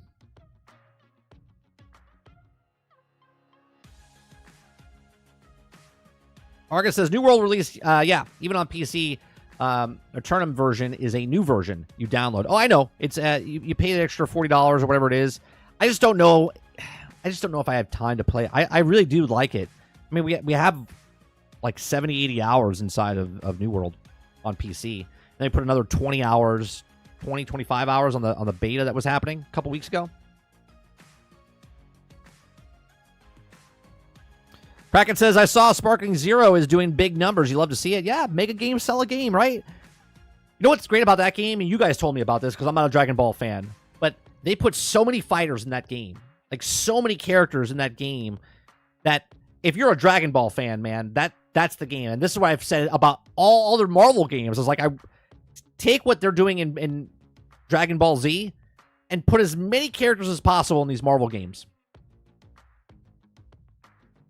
Krebs says, this could be nothing, but one thing I find odd is Alan was only in the position, got 1 year.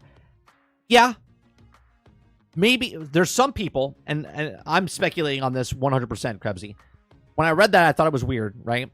But I look at it and go, some people are just not meant for certain roles. Do you know what I mean? It takes a certain type of person to take the stress level, right?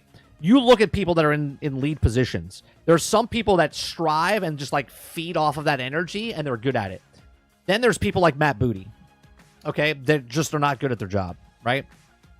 They're just not good at their job. There's people that fail upwards, and then there's people that just fail upwards and they can't take the pressure. I don't know if Alan is that person, but only being in that position for 1 year and saying, you know what, I'm retiring, seems like he's that type of person. Which is nothing against him in any way, shape, or form. It's just some people are just, maybe it's like, you know, I don't want this. He's like, I've been in this business for too many years, and this is not how I want to finish it. I'm retiring. I'm good.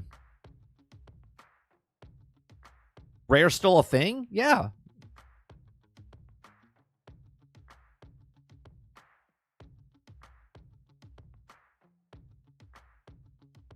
Jag says, how many has been heads of Xbox Game Studio? I thought this was Matt Booty's job for the most part. He needs to help now.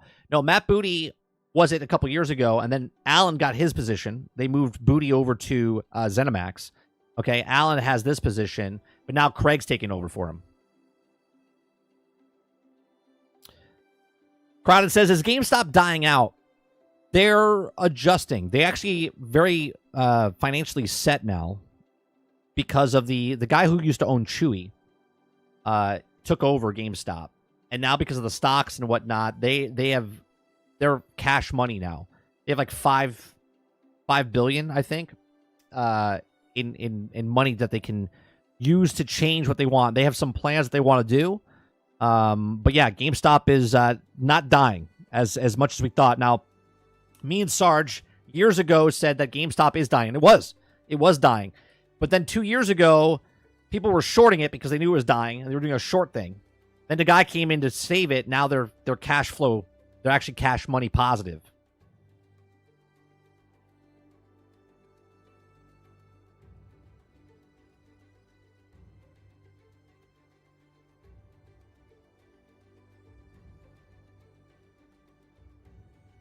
No, they ain't going anywhere. They're evolving.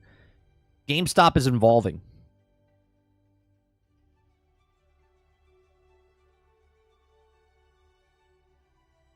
Waterbear says, and you can create your own what-if scenarios. Oh, in the Dragon Ball game? I wish I could play a demo of that. Because I don't want to buy it, but I would love to try it to see if I would like it.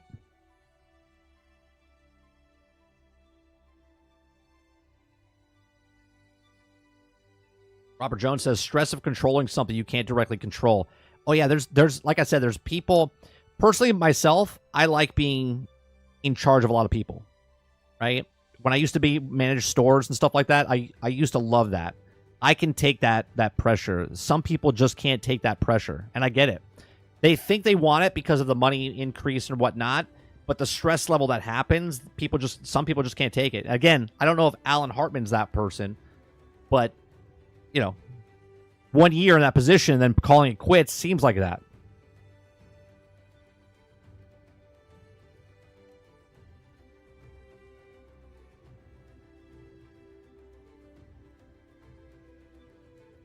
They recently started accepting... Yeah, we just showed that. Yeah, they started grading Pokemon cards and whatnot.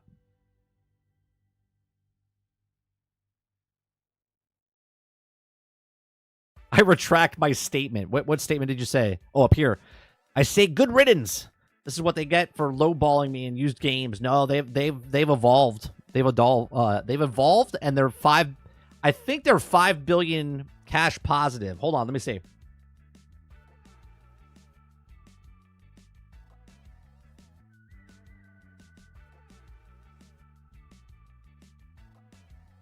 Yeah, as of July of 2024, GameStop has $6.24 billion in cash and cash equivalents. This is also known as cash equivalents for short-term investments. So GameStop has been able to raise capital by selling shares when its stock price increases. For example, in mid-May of 2024, GameStop sold 45 million shares and around $21 each to raise $933 million. So GameStop's total debt as of July 2024 is $0.53 billion. So they've got their own money now. Now GameStop can invest in other things. And I'm not telling you how to buy or sell your GameStop stocks. I'm just letting you know what it is.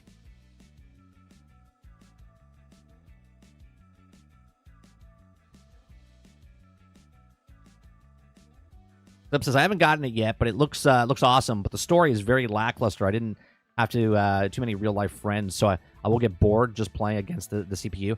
Supposedly, it's really tough. It's really tough to play against the PC or the NPCs.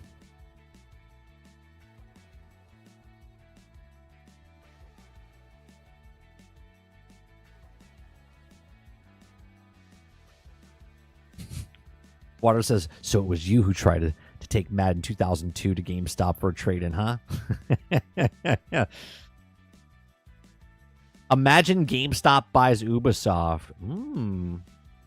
Interesting, Krebsy. Maybe. I am a GameStop stockholder, so go ahead, GameStop. I'm just waiting to pull the trigger.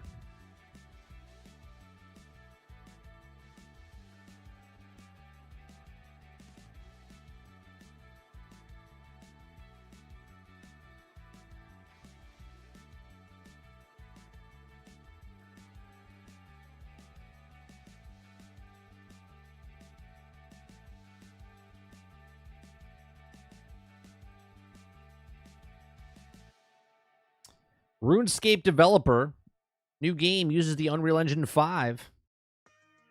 Throw that into the stories for later this week.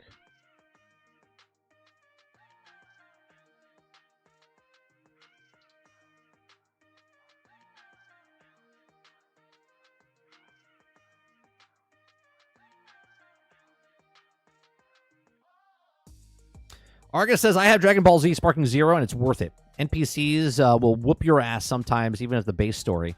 You don't even need friends to get... you can fight online with other people with multiplayer functionality.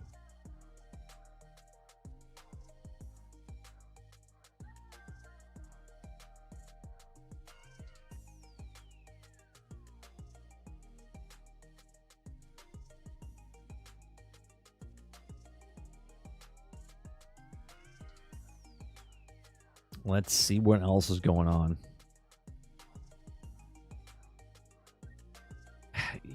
This is making me upset.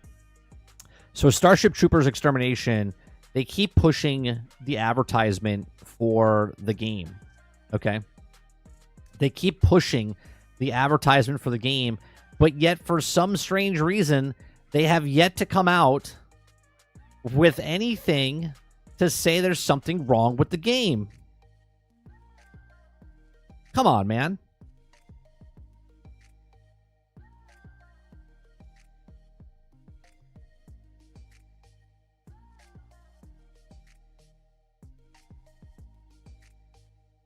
Do they have a they have a Discord? I think I'm part of their Discord. Let me see.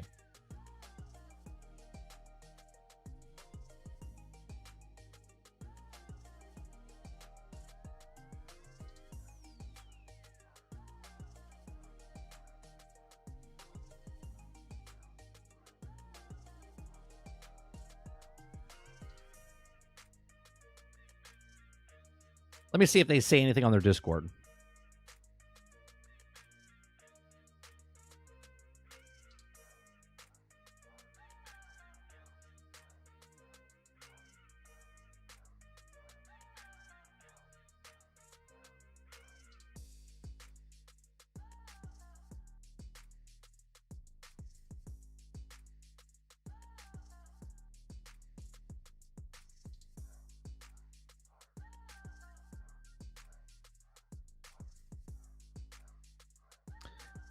All right, we're in their Discord.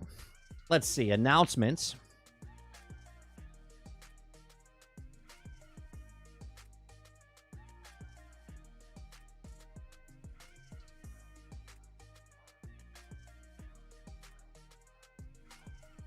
Yesterday at 4:56 p.m., we've gotten a lot of questions about the Galactic Front Company's victory points and now the overall war against the... Okay, there's also been worked on the lead game designer.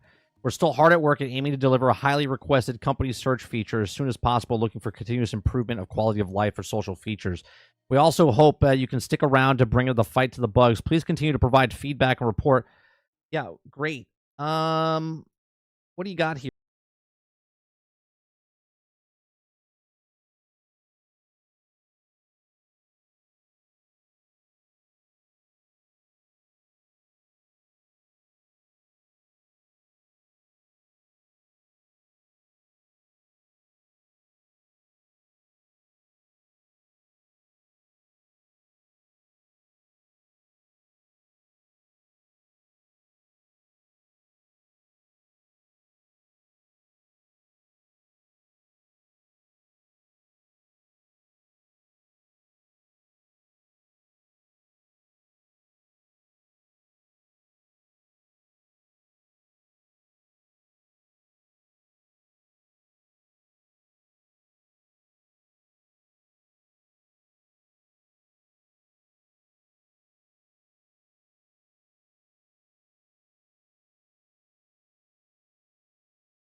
Oh, that's amazing.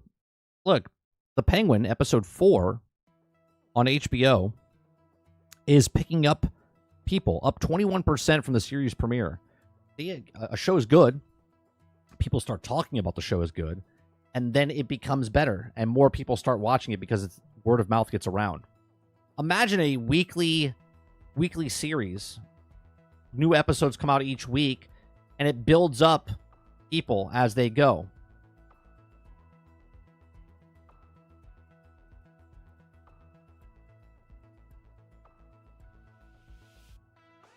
Z says it could be, but there are also more casuals that like to sell games to then people like Asmongold. Asmongold. You're absolutely right. Look, they want to have a broad, as many people to buy the games as possible. They want to make as much money as possible. But I understand where he's coming from. If he's saying that the game is easier because there's more casual players, it does kind of defeat the purpose for why people played games in the first place. Because the casuals are going to die off real fast anyway. They're going to play it, dabble in it, and play it, and then move on. So as a business aspect, the company is actually making a smart choice because more people can buy the game, right? For instance, a lot of people bought Baldur's Gate 3, but not a lot of people finished Baldur's Gate 3. A lot of people bought Elden Ring, but not a lot of people finished Elden Ring.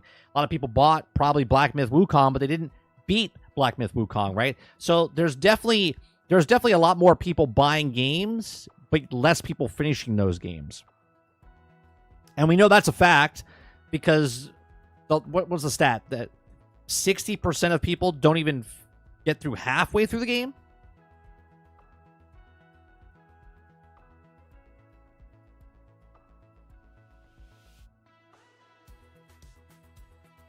Crowded House said, I've heard that Colin Farrell might not even do another season. Yikes. It probably takes a toll to sit there in the makeup chair to get all that makeup done. You know what I mean?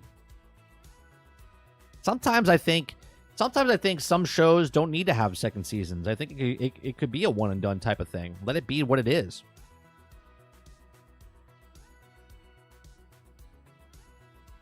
Not an actual number, but 60% didn't even leave the first planet in Starfield. But that's what I'm saying, Krebsy.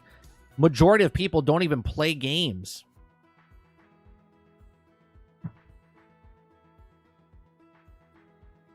Ghost Fixer says, I wouldn't go as far as saying that the bosses read Dark Souls like they're challenging compared to the previous games. For once, Grape Ape Vega annoyed me to hell, but I love it.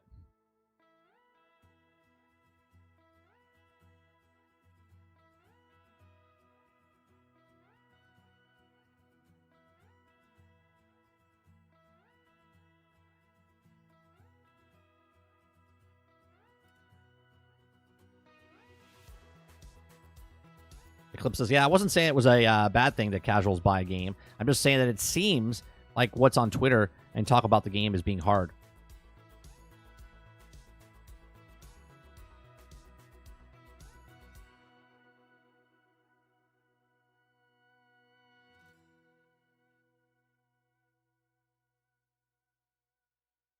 Lucas says, normal difficulty from back then is like hard difficulty of now.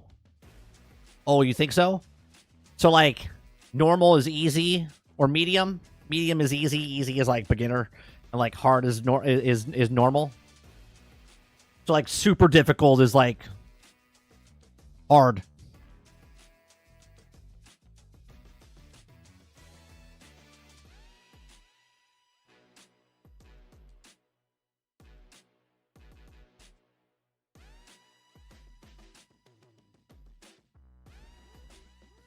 Let's see. Planet Coaster 2 comes out soon. Will it work like City Skylines 2? Well, we shall see. We shall see.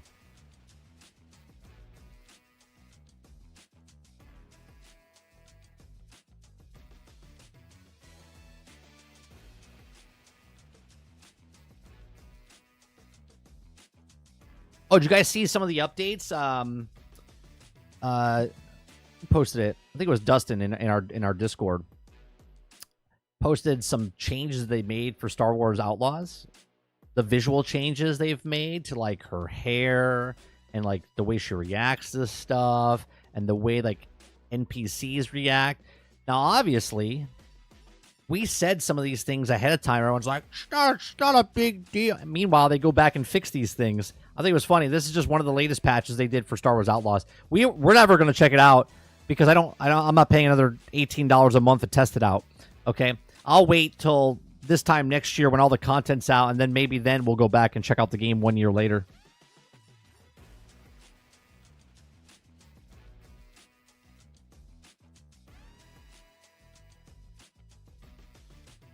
Waterbear says 3 words, 30.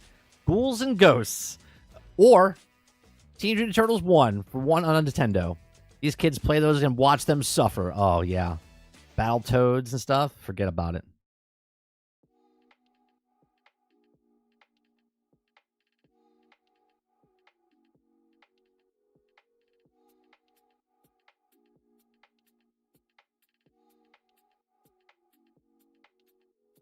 How much you want to bet they change her face? How much you want to bet that they change her face and put the actress's face on K-Vess?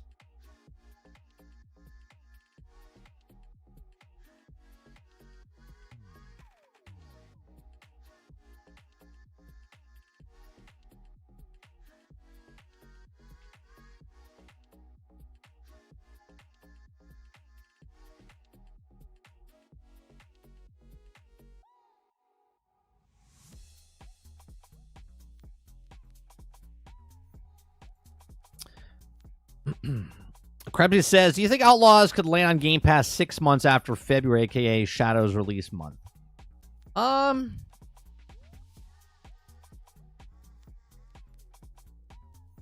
Perhaps, Krebsy. I'm trying to think because I was thinking maybe they wouldn't do it and they would wait till all the DLC comes out. I think they want to milk it as much as possible. So, yeah, I would say like springtime. February, March, maybe even April. Maybe they do it for May 4th kind of thing, and then bring it to like 6 months after, right? It's been 1 month afterwards already. Came out at the end in September, so October, November, December, January, February, March. Yeah, maybe like March, April time frame. Maybe it goes on Game Pass. It all depends on how much money they make, right? They're struggling right now.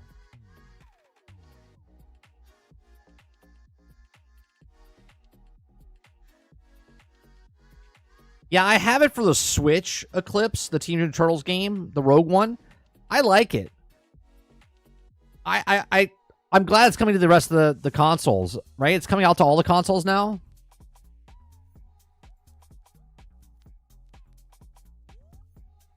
Now, if only Ultimate Alliance 3 and the next Ultimate Alliance comes out on all the consoles.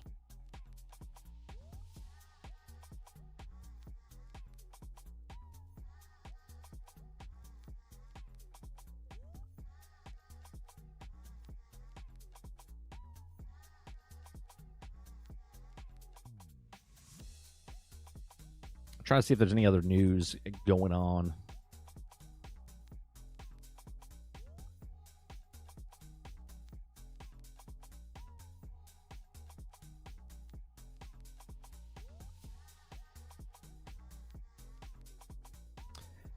Red Dead Redemption 2 and 17 other games leaving PlayStation Plus.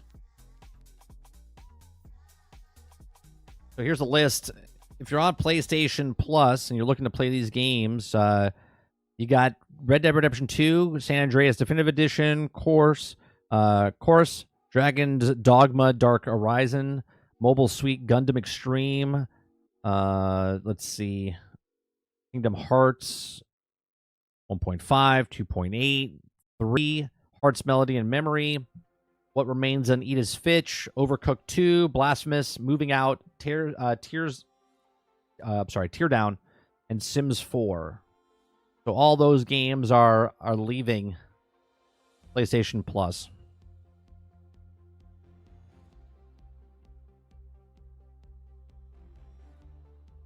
Waterbear, we will play Ultimate Alliance 1, 2 if it comes out on Game Pass. When they make that announcement, we will do it. We will play it.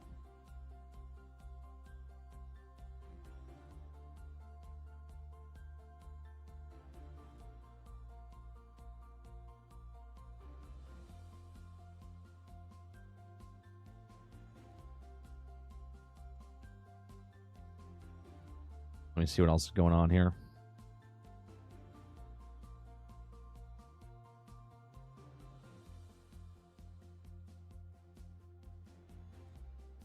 Didn't they just put Red Dead Redemption 2? I wonder if that means they're finally getting a next-gen update. Perhaps. Perhaps. Did they ever do a next-gen update for Grand Theft Auto 5 for the new consoles? For PlayStation 5 and Xbox Series X and S?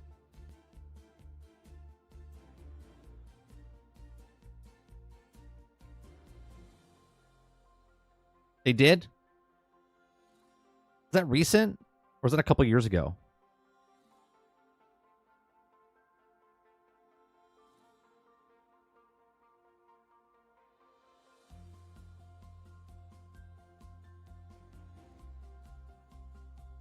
That's another game I want to go back to that I haven't touched in forever. Elder Scrolls Online.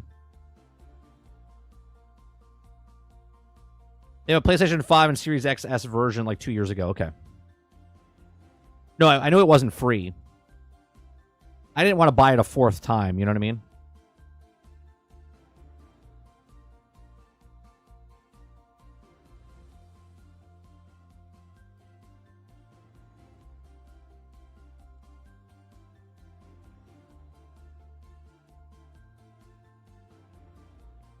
I thought they did. I was just like, I don't remember, because when I went to go log into mine, I was like, oh, wait a minute. I got to put the disc in.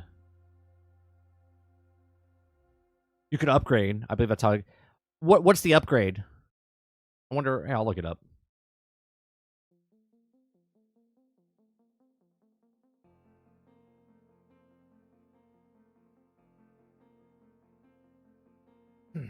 All right, let's see. Instructions how to upgrade GTA 5 on the Xbox Series X. Every review copy on Xbox right now. 1 star asking for questions. How do I play?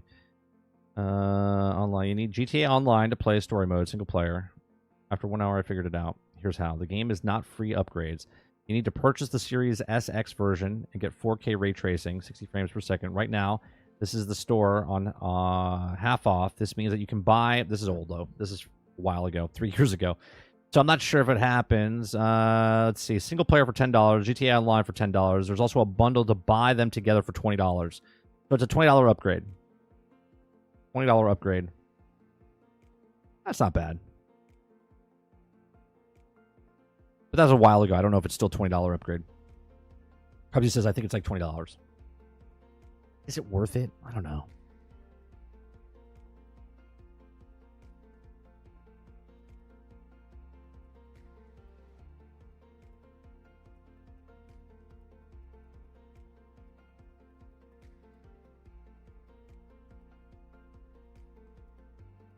Like, I love that game. But I don't know if I want to buy it for $20 just so I'm not going to play it. You know what I mean?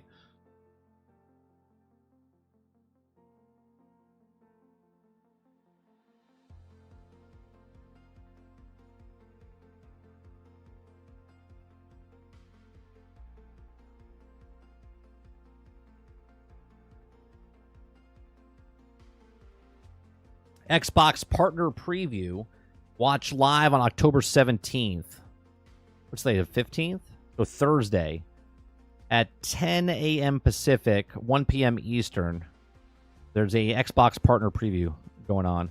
It says what to expect on Thursday Xbox Preview. Alan Wake 2, Lake House DLC, new trailer for Like a Dragon, boss fights from Wukong, Fallen Feathers. Xbox also promises multiple world premieres. There you go.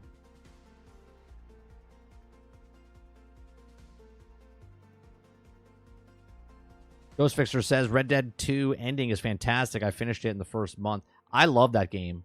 Red Dead Redemption 2's story, I loved. I thought it was great. I thought it was such a good game. I know a lot of people don't like it because it's a Western and it's like slow. I loved it from beginning to end.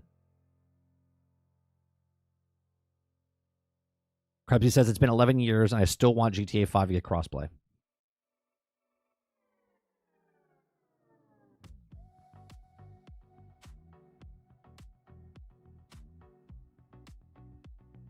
Red Dead 2 is a great game.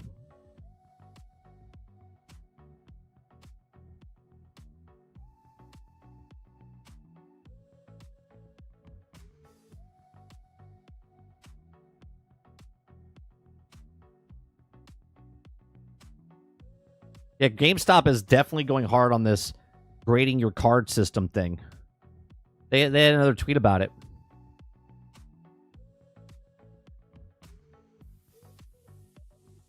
Oh, wait a minute. I could bring my card in to get my Ken Griffey Jr. card graded. See if I make a fortune or get nothing.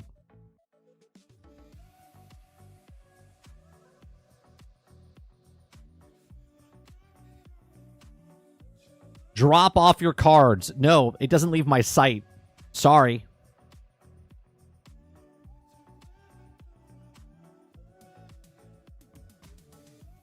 No one's getting my card. There's no way in hell I'm giving you a card that could be worth $15,000. Okay? Out of my site. There's no fucking way.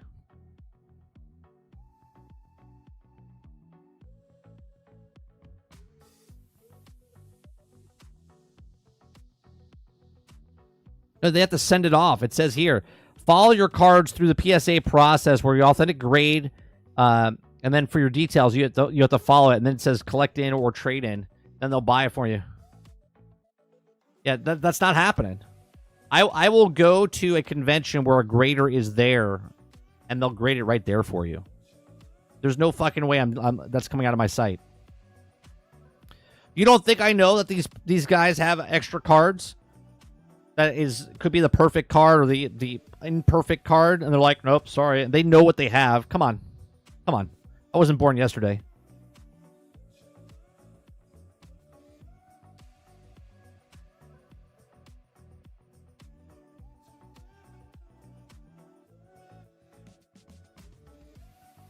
Yeah, that's not happening, Worlds. I am not giving them a card potentially that could be, like, if you look at this card,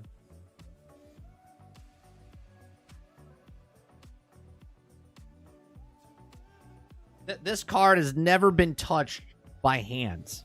Okay? This card is back from when I was a kid. Okay? I got this in a pack of cards and made my complete set, right? I literally made the complete set myself. This is a 1989 Upper Deck set that I made myself. Okay? It's not a store-bought set. I made the set. This card has never been touched, and it has to have perfect, right?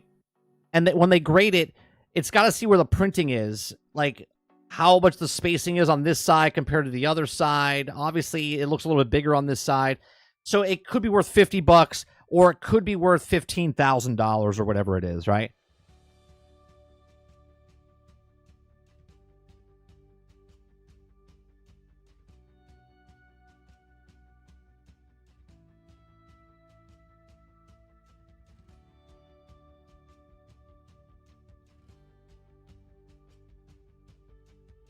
Right. $50,000 card. Let me see what it actually is. Hold on a second. Let's see. It's Ken Griffey.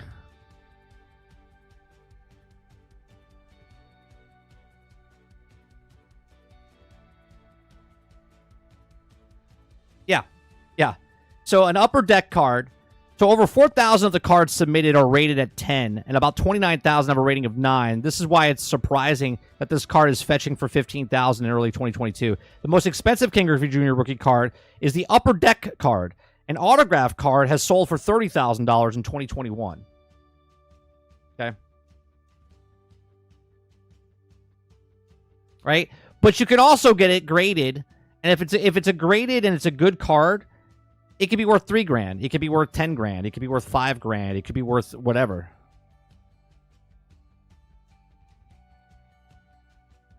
Yeah, I'm just gonna go to a baseball card convention.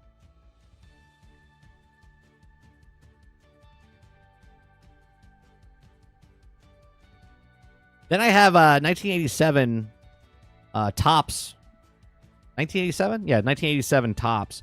There's 15 rookies that are all Hall of Famers that are inside there. Each one's like $200, $300 a piece, right? Total with all the rookie cards inside that deck, it's about $7,000 worth of cards. If it was worth $15,000, would you sell it? Yes, I would. Yes, I would.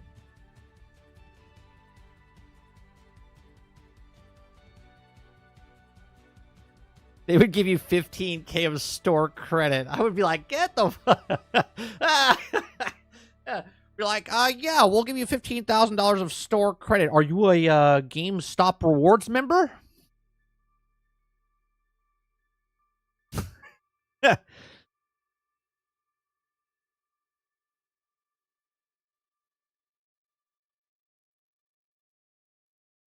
Or we'll give you this PlayStation 5 Pro with the controller. I'll be like, you sons of bitches.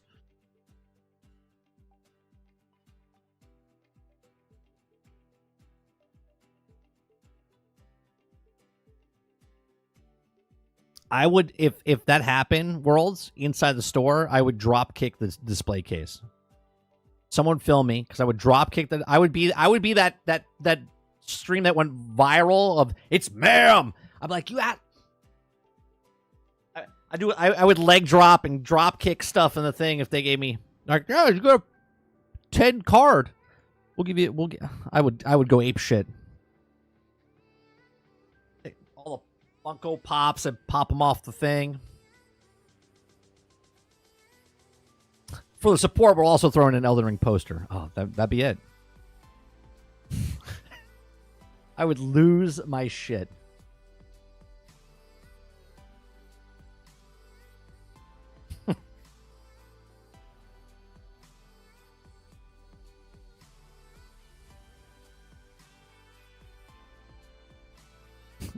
Yeah. It's ma'am.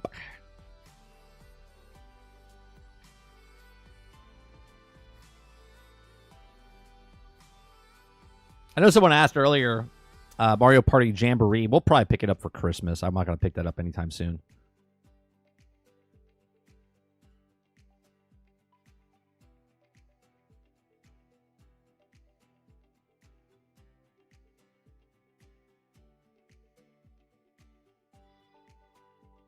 All right, it doesn't look like there's any massive stories happening here.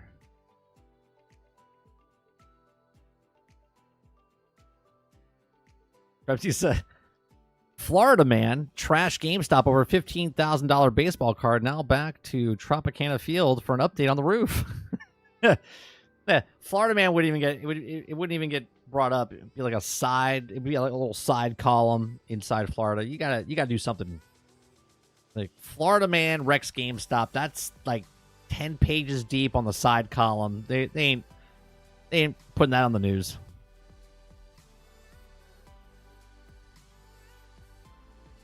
Now, if you brought Florida man brings alligator into GameStop and wrecks GameStop, now that maybe will get you on like page 9.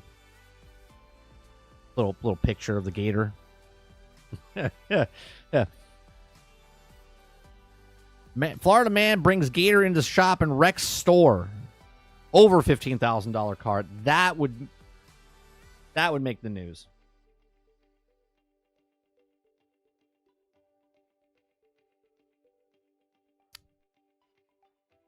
All right, chat. I think that's going to do it for today. I appreciate it. We'll be back tonight. We could have some gameplay tonight. If we don't have gameplay, we'll have an interview, or we'll be joined with the Kinger tonight, or Kinger tomorrow night. Not too sure. I don't think he's gotten back to me yet because he's working. He's got a day job. Let me see. No, he hasn't got.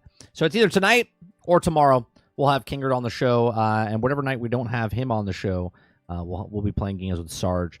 So appreciate it very much. Make sure you hit that like button, hit that subscribe button. If you'd like to go above and beyond that, become a member as little as $5. We do this Monday through Thursday from 10 o'clock in the morning until about noon Eastern. Other than that, you guys have a great rest of your afternoon, day, or evening, wherever you are in the world. And I'll see you guys in the next one. Peace.